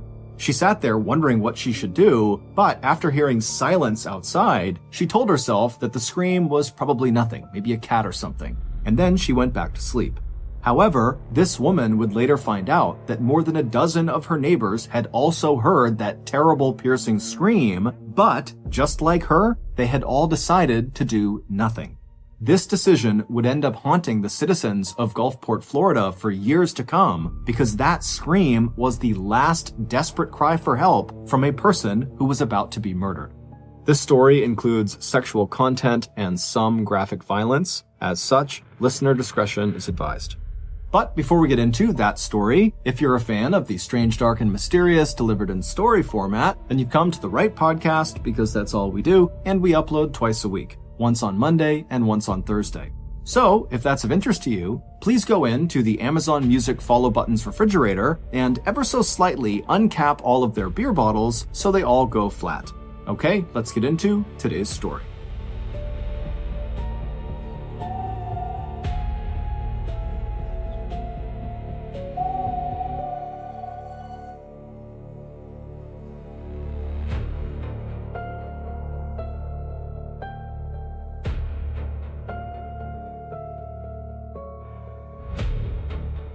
"36-year-old Karen Gregory had always been a free spirit. From the time she was born in upstate New York back in 1948, Karen would become known among her family and friends as a person who challenged the conventional way of doing things. By the time Karen was enrolled in her local parochial high school, she was making her 3 younger siblings double over with laughter with inspired imitations of the elderly nuns who ruled their classrooms with iron fists. When it came time to go to college, Karen convinced her parents to let her leave their small hometown and go to a college in Rochester, a city in western New York. And when it came time to graduate from that college, an especially proud moment for Karen's very elderly grandmother, Karen made a point of ignoring the school's strict dress code. Instead of wearing stockings and heels under her gown when she received her degree in art education, Karen clomped across the stage wearing massive hiking boots. When her grandmother in the crowd noticed them, she let out a gasp that was so loud that for a moment, the entire ceremony came to a halt. And after college, Karen leaned hard into the hippie movement of the 1960s. After Karen left home for good, her parents were horrified to pick up the newspaper one day and find a picture of their daughter's familiar smiling face peering out at them from the middle of a group of Vietnam War protesters. And even after the 1960s gave way to the less radical 1970s, Karen's choice of marriage and careers were no less shocking to her very conservative parents. When Karen got married in 1971, at the age of 23, she skipped the traditional Catholic wedding service, opting instead for a small ceremony that was not attended by any of her family members, and then she settled down in Fitzwilliam, a tiny and isolated town in New Hampshire. There, Karen found a job teaching art to elementary school children, and she also got another job helping to care for the mentally ill. When she was home with her husband, Karen would tend to the couple's sprawling garden and make their vegetarian meals completely from scratch. But if Karen's style of marriage and careers were not exactly in line with what her parents had hoped for, her divorce a few years later was even more of a shock. Karen's family believed her marriage was solid. But according to Karen, she and her husband just kind of drifted apart and now just wanted to be friends. Then, after the divorce was finalized, Karen did not change her last name back to her maiden name, which was Marshall. Instead, she announced that she was formally changing her last name to her mother's maiden name, Gregory. And then, when love knocked again at Karen's door after her divorce, this time Karen just avoided marriage and moved in with her new boyfriend, who was a potter, someone who makes pottery. And before long, Karen had also learned the craft of throwing clay on the potter's wheel while living in a big and drafty house and adopting a collection of stray cats. And through each of Karen's rebellions, her two younger brothers and her younger sister were always there to support her. They loved their sister. She was the family trailblazer. Her independence and sense of humor and ability to tell wonderful stories had made all of their own passages to adulthood that much easier. Even Karen's mother, Sophia, who had fought so hard with Karen over some of her daughter's life choices, found herself reaching out to Karen when Sophia's own marriage to Karen's father ended in divorce. But it wasn't until January of 1983 that Karen, without any prompting at all from her family, suddenly decided to make her most radical lifestyle change yet. After spending her whole life, 35 years, in the cold northeast of the United States, living in the center of tightly knit towns and communities where like-minded people shared everything from tomato seeds to granola recipes, Karen made a complete about-face. She was simply done with the cold, with the garden, with the cats, and with the potter boyfriend. And so just when winter was hitting its stride in New Hampshire in January of 1983, Karen packed up her Volkswagen and headed south to Florida to start a brand new life. She had decided to join her sister, Kim, who was married and working as a nurse in Pinellas County, a peninsula of land that hangs like a fishhook off the central west coast of Florida. While Kim and her husband had made their home in the northern tip of the peninsula, Karen drove right down to the bottom of the fishhook. And within a few months, Karen was living in an apartment she shared with a roommate in the historic Florida beach town of Paso Grill. Picking up a waitressing job in nearby St. Petersburg, Karen luxuriated in the winter heat of her new home and spent hours of her spare time biking along the beautiful white sand Florida beaches. Pinellas County was bigger, sunnier, and in places far more developed and paved over than anywhere else Karen had ever lived. But it didn't take long for her to make plenty of new friends, to cut her hair, and to dress in more stylish local attire. Karen's olive skin quickly picked up a deep tan that set off her dark brown hair and arresting blue eyes. Already fit and strong, the walking and biking added even more tone to her slender 5'5" frame. And Karen soon became an expert at turning away the unwanted attention of patrons at The Garden, the popular restaurant bar in St. Petersburg where she worked.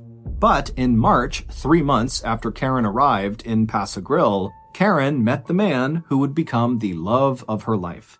The administrator of a counseling program for Vietnam veterans, David Mackey, was strikingly handsome and well-educated, and in a state where so many residents were transplants like Karen, David was a native Floridian and longtime resident of the nearby town of Gulfport, located just 9 miles to the northeast of Paso Grill. And this time, it was Karen who was the one asking for a first date, not her would-be suitor, David. In 1984, interracial relationships were just not as common and socially acceptable as they are today. It was just a different time. And Karen was Caucasian and David was African American. Additionally, David was 7 years younger than Karen. He was 29. But neither of those facts made the slightest difference to Karen, or, as it would turn out, to David.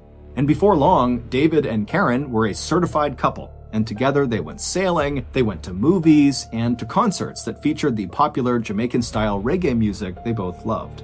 In March of 1984, so 1 year after Karen and David had met, David threw a surprise party for Karen on her 36th birthday. And it was clear to all of the partygoers that these two were deeply in love and practically living together in David's house in Gulfport.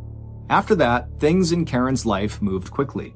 In May of that same year, just 2 months after Karen's surprise birthday party, Karen landed a good job as a graphic artist with a St. Petersburg company called Datacom that produced technical drawings and illustrations. And around that same time, she and David decided to make their relationship more formal. Instead of just meeting up every night to spend time together, the couple decided Karen would move out of her apartment in Paso Grill and live full-time with David in his modest but very comfortable home in Gulfport. Although Karen was excited about this upcoming move, David's quiet neighborhood, a few blocks away from the water, would be a big change from the beachfront charm and laid-back vibes of Paso Grill. David's 3-bedroom house, with its glassed-in front porch, sat right on a corner lot. There was a big oak tree that sat on one side of the property that shaded half of the single-story white home, leaving the other half of the building to bake in the sun. Although the couple who lived across the street from David were young and lived in Gulfport year-round, many of David and Karen's other neighbors were older, and some were retirees who only lived in Florida during the winter months. And while David had always felt welcome in Gulfport, he and Karen could both sense that as an interracial couple, they drew the occasional disapproving look or stare. But overall, one look around the neighborhood was enough to tell anyone passing through its tree-lined streets that what residents here really seemed to value the most was their sense of safety and tranquility. Because peppered throughout her new community, Karen had seen the same sign posted in conspicuous places on many lawns. In big letters, the signs read, "Warning, this is a Citizens Crime Watch area." And even if all those warnings seemed a little alarmist, given how sleepy the neighborhood was, Karen was okay with it. To her, Pinellas County was this huge metropolis compared to where she had moved from, Fitzwilliam, New Hampshire, and so she was naturally a little more paranoid about her safety. To celebrate all the good fortune in Karen's life, Karen and her sister Kim arranged a family day at the beach. And so on May 19th, Karen and David spent the day with Kim and her husband and their daughter. It was a perfect spring day in central Florida, the hot air cooled by a breeze off the ocean, and a few clouds offered intervals of shade from the bright sun. And the adults had plenty to talk about, especially Karen and Kim. Karen was nearly fully moved in to David's house. She was happy about her new job, and she and Kim were both excited at the prospect of their mother, Sophia, potentially moving out to Florida as well. On the following Monday, Karen said that David was leaving for a work conference in Rhode Island that would last most of the week. After living with a roommate in Paso Grill or staying over at David's house, Karen was a bit out of practice when it came to spending nights alone. But in spite of being a little nervous at the prospect of doing just that, Karen told Kim that she'd use the time to finish moving and unpacking. And on the upcoming Tuesday night, May 23rd, Karen said she had made plans to have dinner with her good girlfriend, Naverne Covington. Not only would that dinner be a chance for the friends to spend a fun evening together, but also Naverne would be leaving the next day to attend a wedding, and Karen needed instructions on feeding Naverne's cat and watering Naverne's plants while she was away. And by the time Tuesday night did roll around, Karen was glad for the dinner date she had made with Naverne. After switching out of her work clothes into a sleeveless white t-shirt and baggy green shorts and tennis shoes, Karen headed to Paso Grill to make a few trips from her apartment to David's house with the last of her belongings. And at about 7:30 p.m., with the final box of her plants safely stowed in the back of her Volkswagen, she decided to go straight from Paso Grill to Naverne's house in Gulfport. A few hours later, as Karen left Naverne's house not long after midnight, Karen smiled. The evening could not have gone any better, and after all the changes of the last several weeks, dinner with her close friend was exactly what Karen had needed. The two women had laughed and talked over their glasses of white wine and plates of vegetable stew that had filled Naverne's cozy kitchen with the smell of herbs and garlic. And when the two friends said goodnight, Karen had surprised Naverne by pausing at the door and giving Naverne a quick, tight hug. Even though Naverne laughed and told Karen, "I'm only going to be gone for a couple of days," Karen had suddenly wanted Naverne to know that Karen would miss her. Walking to her car and sliding into the driver's seat, Karen smiled again. She would now head back to the little house she shared with David, and she'd bring in her last few boxes of plants, and when David called the next day to check in, Karen wouldn't even tell him about how much progress she'd made unpacking and blending their furnishings and belongings together. Instead, she wanted him to be surprised when he returned from his trip. A few minutes later, Karen pulled her little car into the driveway of 27th Avenue South and Upton Street. After parking her car next to David's car, he had left it behind for this business trip, Karen opened her door and climbed outside. After collecting her last few boxes of things from the trunk, Karen headed inside and locked the door behind her. Even though it was well past midnight, Karen wasn't quite ready to go straight to bed. She had been having trouble sleeping the last few nights, and so she decided she would just sit down and relax for a little while.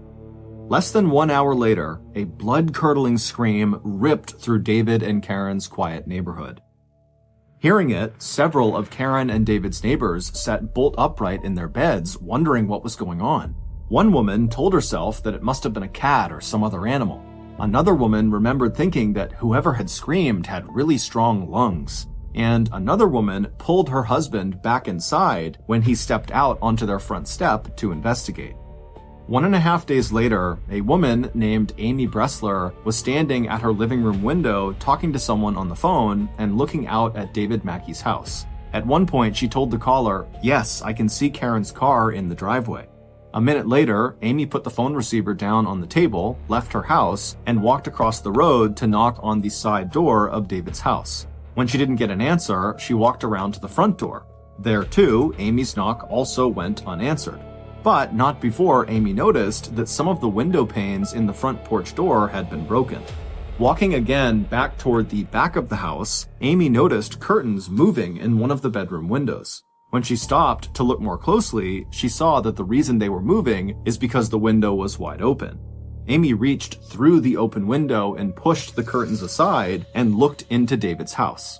A minute later, crying hysterically, Amy had stumbled back inside of her own house. Reaching for the phone she had left on the table, she could picture David Mackey at the other end of the line, stuck at his work conference in Rhode Island and frantic with worry after all his calls to Karen during the last 30 hours had gone unanswered. But before David could even ask his neighbor if Karen was okay, all Amy could manage to tell him in a voice choked with tears was, "David, it's something horrible. I need to get the police."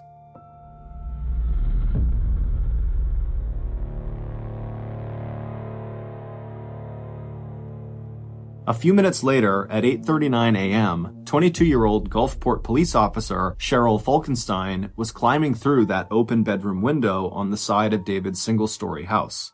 Even if she had been on the police force for 5 years instead of just 5 months, the young officer would not have been prepared for what she saw in the hallway just beyond the bedroom.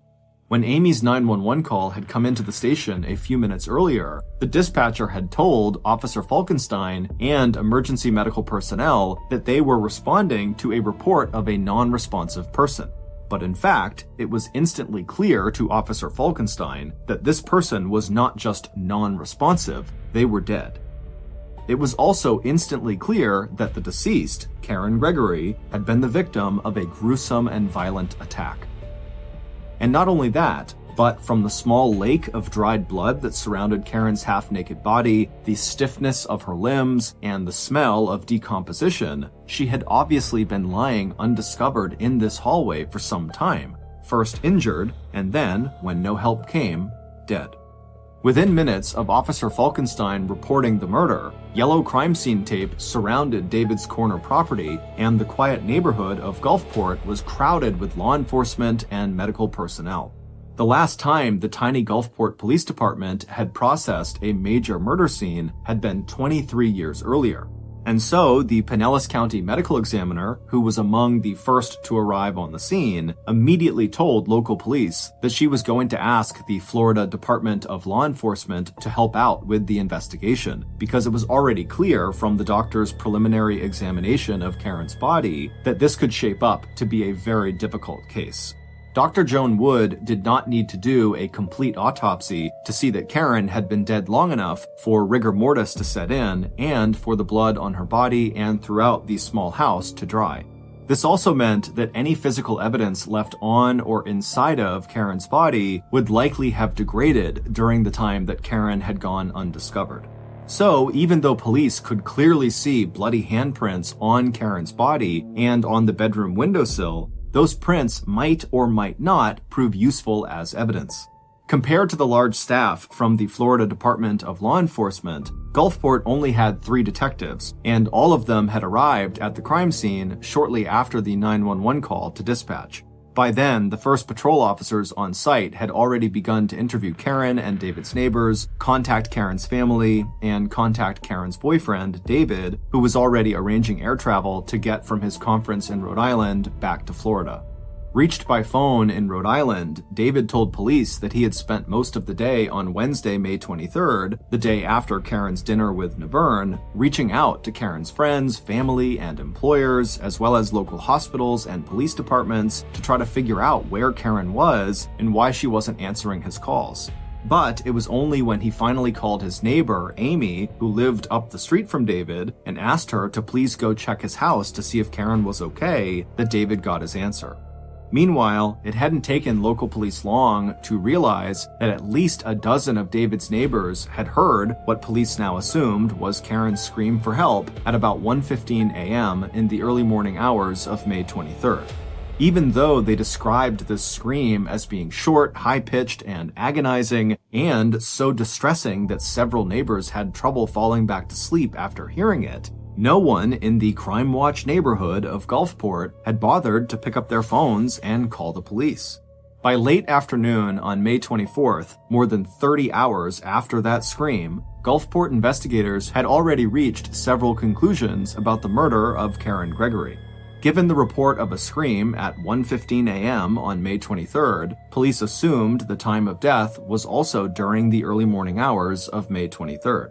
Since there was no sign of forced entry, and items of any obvious value were still inside the house, this did not look like a crime that started as a break-in or robbery. What was clear was that even though Karen must have willingly opened the door to her attacker, she had later used every ounce of her strength to try to fight off that attacker.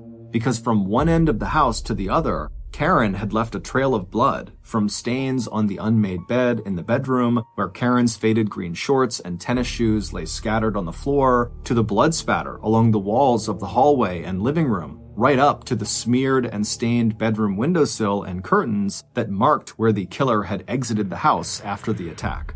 And Karen's willingness to fight back and cry out for help could have saved her life if anyone who heard her had called the police. Because, at some point in the struggle, it looked to investigators like Karen had almost escaped from her attacker. After finding more blood and strands of Karen's hair on the glass inside the front porch, investigators theorized that at one point, Karen had made it through the inner front porch all the way to that porch door where the screen was covered by angled slats of glass rather than solid wood. And it was probably there, as Karen had reached that outer door and opened it up, that she had let out that terrible scream. However, seconds later, her attacker had reached her again and yanked her back inside of the house, knocking most likely Karen's head against the door slats, causing them to shatter and leave glass fragments outside on the front walkway. And then shortly after Karen was pulled back inside of the house, the killer finished her off. Police also assumed that Karen's attacker had forced her to wear the black lace lingerie that was pulled on over her white t-shirt and was now bunched up at Karen's waist. Aside from the brutality of the murder, two things about the crime scene stood out to detectives as potentially important pieces of physical evidence. Since there was no blood on Karen's bare feet, That meant that the bare footprints left in the blood-soaked carpet and the smudge of a heel print left on the bathroom tile just off the hallway where Karen was found must have both been left by her killer. And as the crime scene techs would later confirm, the handprints on Karen's naked thigh and lower back were positioned in such a way that they could not have been made by Karen. So, like the footprints, the handprints also had to belong to Karen's attacker. Investigators got their first break in the case when one of the Gulfport officers doing door-to-door interviews realized that the neighbor who lived across the street from David's house was another public safety officer, St. Petersburg firefighter George Lewis. Although George was at work when Karen's body was discovered that morning, when contacted by phone, George immediately reported to the Gulfport police station and wrote out a 2-page statement. That statement contained all the information he could recall, at least right then, from the morning of and the days before Karen's murder. It turned out that George, in addition to being a firefighter, was also the unofficial head of the neighborhood crime watch. And he was also the only person in the neighborhood who had actually kind of reacted to the sound of that scream. To George, who had been inside of his garage working on his motorcycle with the radio turned on, the scream had actually sounded faint. And when he stepped outside and did not hear or see anything suspicious, he had assumed all was well before going back inside of his house and reassuring his girlfriend, who had also heard the scream, that everything seemed okay. At that point, the couple had just gone to bed, and then for the next day and a half, like everyone else in the neighborhood, they had just gone about their daily lives as normal. George had known David and Karen by sight, but he had not met Karen and he had not seen her at any point on the day before she was killed. Even though George was not able to shed any light on circumstances surrounding the actual murder, the 22-year-old firefighter was able to give police some solid leads on possible suspects. One was a man who mowed the grass at David's house on Tuesday morning, the last day Karen was alive. The second tip helped explain a note that police had found shortly after discovering Karen's body that had been left under the windshield wiper of David's car. Whoever had left the note had signed it Peter. At about 7 p.m. on May 23rd, the evening after the murder, George had seen a man drive up to David's house in a van, get out of the van, and walk up the front sidewalk to David's house where he knocked on the front porch door.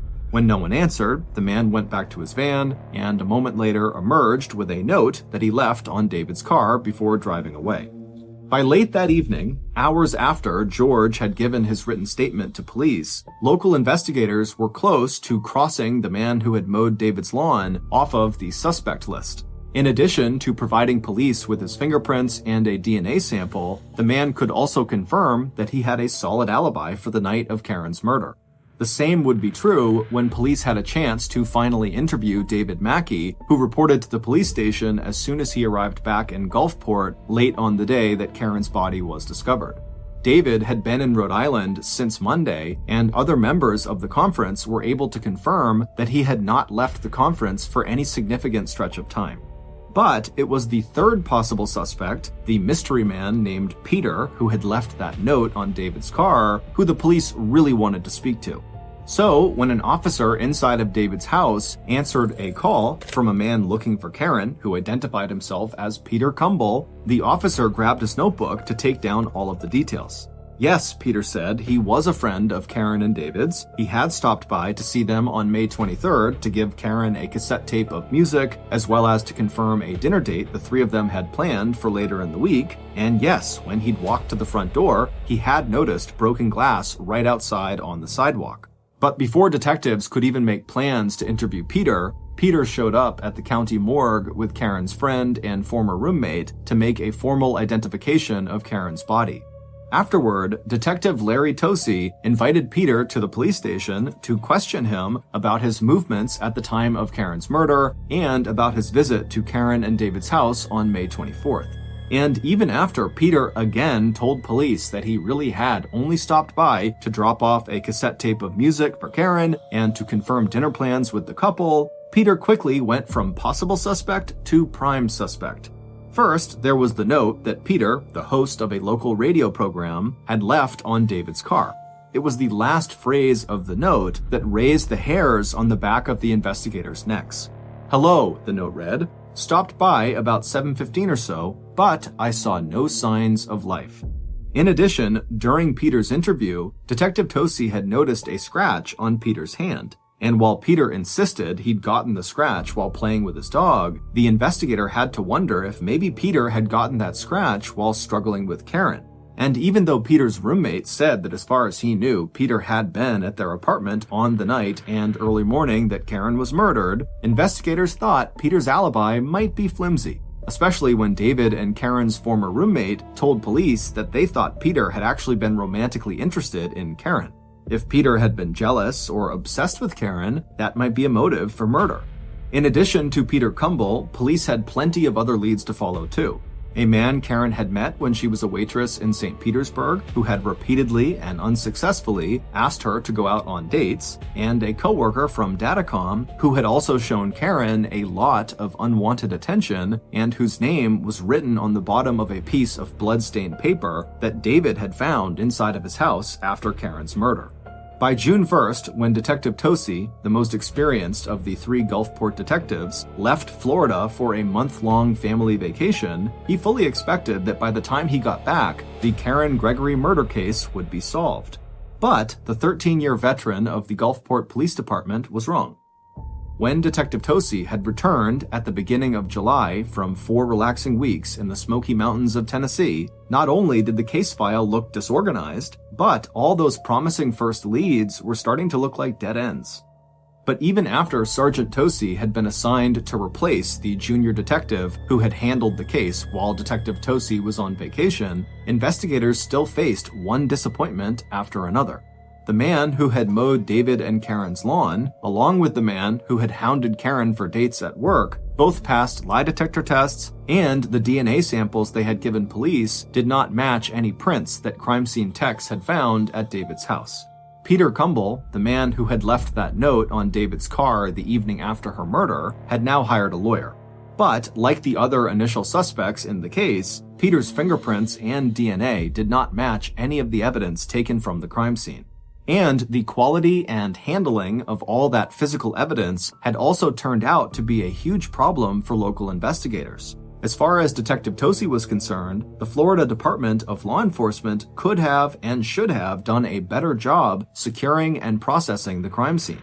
The state crime techs told local law enforcement that the bloody finger and handprints on Karen's body were too old and degraded by the time Karen's body was discovered for the techs to match the prints they had collected against the prints of any possible suspects. The state crime unit said the same was true of the partial footprint they had found on the tile floor of the bathroom that opened out onto the hallway where Karen's body was found.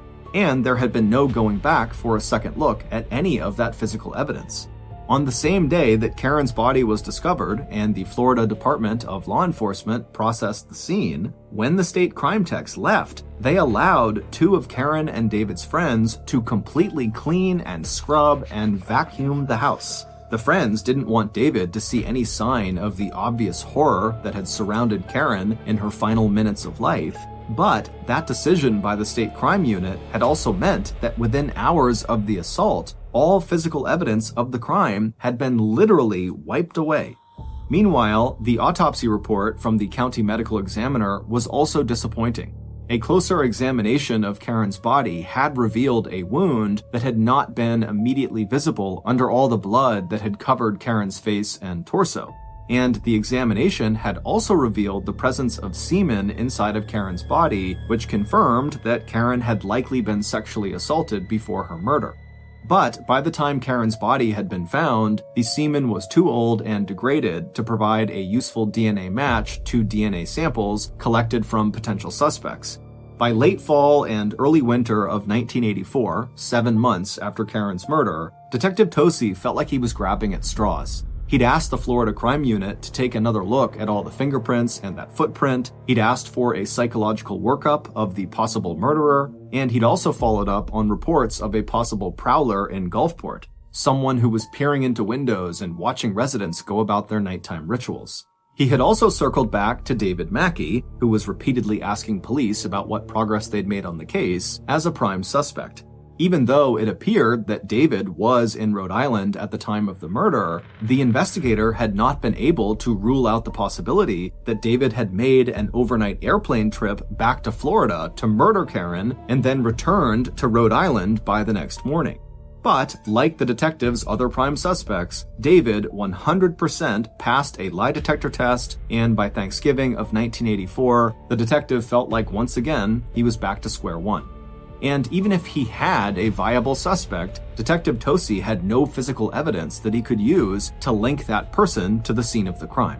It wasn't until Christmas of 1984 that police received the tip that would help them uncover the identity of Karen's murderer. At a farewell party for Gulfport's departing town manager, a casual conversation between an off-duty police officer and one of the city's bus drivers resulted in a complete rethinking of the murder investigation. What Detective Tosi discovered when he followed up on the story told by the bus driver, who lived 3 blocks away from Karen and David's house in Gulfport, would send shockwaves throughout Pinellas County and then all of Florida. Based on the follow-up investigation into that new information, here is a reconstruction of what law enforcement officials believe happened to Karen Gregory in the early morning hours of May 23, 1984. It was sometime after midnight when Karen gave her friend Naverne a big hug and thanked her for the dinner and conversation. And it was not long after that Karen pulled her little Volkswagen car into her driveway, and then after getting her last few boxes of things from her trunk, she headed inside, locked the door, and sat down to relax. But just a few minutes later, she heard a knock on the front door. Given she was alone, and it was the middle of the night, Karen was likely startled and maybe even a little scared by the sound. But she still stood up and made her way over to the door. When she got there, she called out to see who was knocking. When she heard the person reply, Karen was instantly put at ease, and she unlocked and opened the door. As the door in front of him opened, Karen's killer felt a rush of excitement. For a while now, he had been watching Karen from a distance, and up close, looking at her now, Karen was even better looking than the killer had realized, with that dark brown hair and those eyes that were almost electric blue in her tanned face. The killer's first wife had hated his habit of staring at women, sizing them up as sexual partners. But tonight, the killer wasn't there just to look. He was there to actually have sex with Karen. Except when the killer had just casually stepped through Karen's open front doorway into her house before she had even invited him inside, Karen did not look remotely interested in him. And when the killer reached out and touched Karen, she had practically slapped him, pushing him away from her. And right then, something in this man snapped. It was the same feeling the killer had had when he'd wrapped his hands around his first wife's neck and squeezed her throat and told her to shut up and stop nagging him. Only that time, he'd stopped himself. This time, he wouldn't. The killer pulled out a knife and showed Karen, and then quickly began shoving and dragging her down the hallway toward her bedroom. Once inside, the killer ripped off Karen's shorts and underwear and then made her put on that black lingerie that he had found in one of her drawers, and then the killer flung himself on Karen and began to rape her. As he did, he began pressing the knife into Karen's chest, just below her collarbone, and when it finally broke the skin, Karen struck him to get him to stop. But instead of her blow causing the killer to stop, it enraged him, and he began stabbing Karen repeatedly around her neck. But just as he started to do this, Karen somehow managed to break free and make a run for the front door. And she had almost escaped. She'd gotten through the front door all the way to the front porch door with these slats of glass panes over the screen. It was then that Karen screamed that terrible piercing scream before the killer had caught up to her, grabbed her, and pulled her back into the house, smashing her head into the glass panes, causing them to shatter out onto the walkway. It had taken all of the killer's strength to pull Karen back inside of the living room and then back down the hallway toward the bedroom. And even then, Karen somehow broke free a second time and lunged for the bathroom. The killer had had to step onto these slippery bathroom tiles to pull Karen out into the hallway again before wrestling her to the floor. And that was where he finished his attack, beating and stabbing Karen until she was finally and completely still, lying on her side in the carpeted hallway. The medical examiner would later make a list of Karen's wounds. One of her hands was cut and scratched, one of her fingers broken, her face, head, and upper body covered with so much blood from 13 separate stab wounds to either side of her neck that it was impossible to see the slash the killer had also made straight across her throat. Finally, the killer stood up, his chest heaving and his bare feet pressing into the blood-soaked carpet. And as he looked around the dim, blood-spattered hallway, the killer suddenly seemed to realize what he had done. Just a few minutes earlier, he'd seen Karen from his garage, watched her unpack the boxes from the back of her car, and suddenly he'd thought of the perfect excuse to get into the house with her. A moment later, he'd been at her door, knocking, calling out his name so she wouldn't be scared, letting her know that he just wanted to make sure everything was fine because he'd noticed that she'd come home late. And as a firefighter and the unofficial head of the neighborhood crime watch, George Lewis, the guy who lived just across the street from her and David, was just checking to make sure Karen was okay. Standing in the hallway now, George wasn't even sure how long he'd been inside of David Mackey's house. But George did know that he had to get out before anyone came, and before Glenda, his soon-to-be wife and soon-to-be mother of his first child, began to wonder where he'd gone and why he wasn't still in the garage working on his motorcycle. A moment later, George was climbing out the window of David and Karen's bedroom, leaving bloody marks on the sill and the curtain. Then he was running barefoot back to his house across the street, past the Crime Watch sign he'd posted so prominently on his property, and around to the back of the garage where he would wash Karen's blood off under the outside faucet. From there, George would walk into the kitchen and tell Glenda not to worry, that the scream she had just heard was nothing. He'd checked it out, there was no disturbance anywhere, they were safe. Later, after he had showered and was lying in bed with Glenda, George could not believe his luck. No one in the neighborhood had called to report Karen's scream, and Karen's body would go undiscovered for more than 30 hours. The medical examiner would later say that if someone had called the police after hearing the scream, there was a good chance that Karen could have survived her injuries. But by late summer, George's luck began to run out. Detective Tosi kept coming back to talk to George about the murder. The men were good friends, close enough that on December 15th, Larry Tosi would actually perform the wedding ceremony when George and his fiancée Glenda got married at the St. Petersburg fire station where George worked. And at first, the detective had come back to George in case the firefighter and leader of the neighborhood crime watch could remember anything new about the night that Karen was killed. After all, George had been the only neighbor who actually made any attempt to investigate the cause of that scream. And even when George began to slightly change his story, the detective just thought that George must be remembering additional details, not that George himself could be the murderer. It wasn't until that farewell party in December that Detective Tosi realized there was a fatal flaw in what George had been telling the police. During that party, the Gulfport bus driver, who lived a full 3 blocks away from David and Karen's house, told that off-duty police officer that even from that far distance, 3 blocks, she had heard Karen's scream that night loud and clear. And if that was true, how was it possible that George, who lived literally right across the street from Karen and David, had only heard what he described as a, quote, faint scream? Even if George had had his radio on like he claimed, Karen's scream had to have been much louder than what George was reporting. And when Detective Tosi pressed George to explain this discrepancy, George's story started to unravel. And as he kept offering new versions of events for the night of Karen's murder, he also began to fail lie detector tests as well.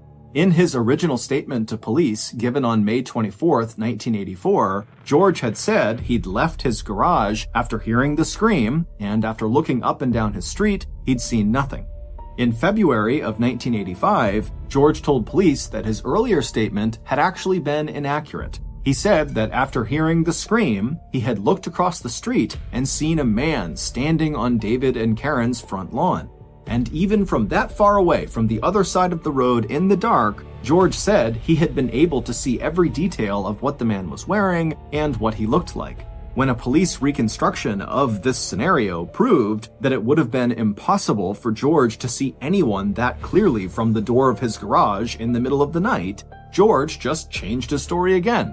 saying that, well, after he heard the scream, he had left his garage and walked closer to Karen and David's property, which is how he was able to see this mystery man on their property so clearly. And George said the reason he had not initially told police about this mystery man was because this man had threatened him that night, saying he would hurt him and his family if he ever reported seeing him. In George's final statement to police on March 15th, George told detectives that after this mystery man had made this threat, he had left Karen and David's property, at which point George, being curious, went inside of Karen and David's home, and at that point, he actually saw Karen dead on the floor. He told police he'd seen the slit across her throat, a detail that had not been publicly reported, and an injury that had been totally hidden by all the blood from Karen's other wounds. To police, the only way George would know that Karen had her throat slashed would be if he was the one slashing it. And even though the police had no actual proof that George had committed this murder, police suspicions deepened after they interviewed George's first wife. According to George's ex, during their year-long marriage, George had at times been violent and aggressive, like the time he had locked his hands around her throat and started to strangle her. She also described his habit of leering at women and looking constantly at pornography, as well as his overtly racist observations about African Americans. But it wasn't until Detective Tosi asked the FBI to run an analysis of the partial footprint left on the bathroom tile near Karen's body that police finally had the physical evidence they needed to link George to Karen's murder. Where the state crime lab had failed to come up with an image clear enough to match prints from potential suspects, the FBI had succeeded. And the bloody heel print on the bathroom floor, as well as the bare footprints left in the blood-soaked carpet, were an exact match to the footprint belonging to George Lewis, the man police now also suspected might be Gulfport's mystery prowler and peeping Tom. On March 15, 1985, Detective Tosi arrested George for the first-degree murder of Karen Gregory. After a lengthy trial and appeal, during which George testified on his own behalf that he had nothing to do with Karen's death, George was found guilty of both first-degree murder and sexual battery. And on June 2, 1989, 5 years after Karen Gregory's brutal rape and murder, 27-year-old George Lewis was sentenced to life in prison. 1 year later, in June of 1990, George's wife, Glenda, filed for divorce and sole custody of their 2 children. As for David Mackey, he moved out of the home he had shared with Karen and settled in Tampa, Florida, where he continued his career providing assistance and counseling services to veterans. George Lewis would die in prison in 2015. He was 52 years old. We'd like to give a special thanks to author and journalist Thomas French, whose series of newspaper articles and his book, Unanswered Cries, A True Story of Friends, Neighbors, and Murder in a Small Town, were our main sources in creating this episode. Thank you for listening to the MrBallen podcast. If you got something out of this episode and you haven't done this already, please go into the Amazon Music follow button's refrigerator and ever so slightly uncap all of their beer bottles so they all go flat. This podcast airs every Monday and Thursday morning, but in the meantime, you can always watch one of the hundreds of stories we have posted on our main YouTube channel, which is just called MrBallen. Consider donating to our charity. It's called the MrBallen Foundation, and it provides support to victims of violent crime as well as their families. Monthly donors to the MrBallen Foundation Honor Them Society will receive free gifts and exclusive invites to special live events. Go to mrballen.foundation and click Get Involved to join the Honor Them Society today. If you want to get in touch with me, please follow me on any major social media platform and then send me a direct message. My username is just @MrBallen, and I really do read the majority of my DMs. Lastly, we have some really cool merchandise, so head on over to shopmrballen.com to have a look. So that's going to do it. I really appreciate your support. Until next time, see ya.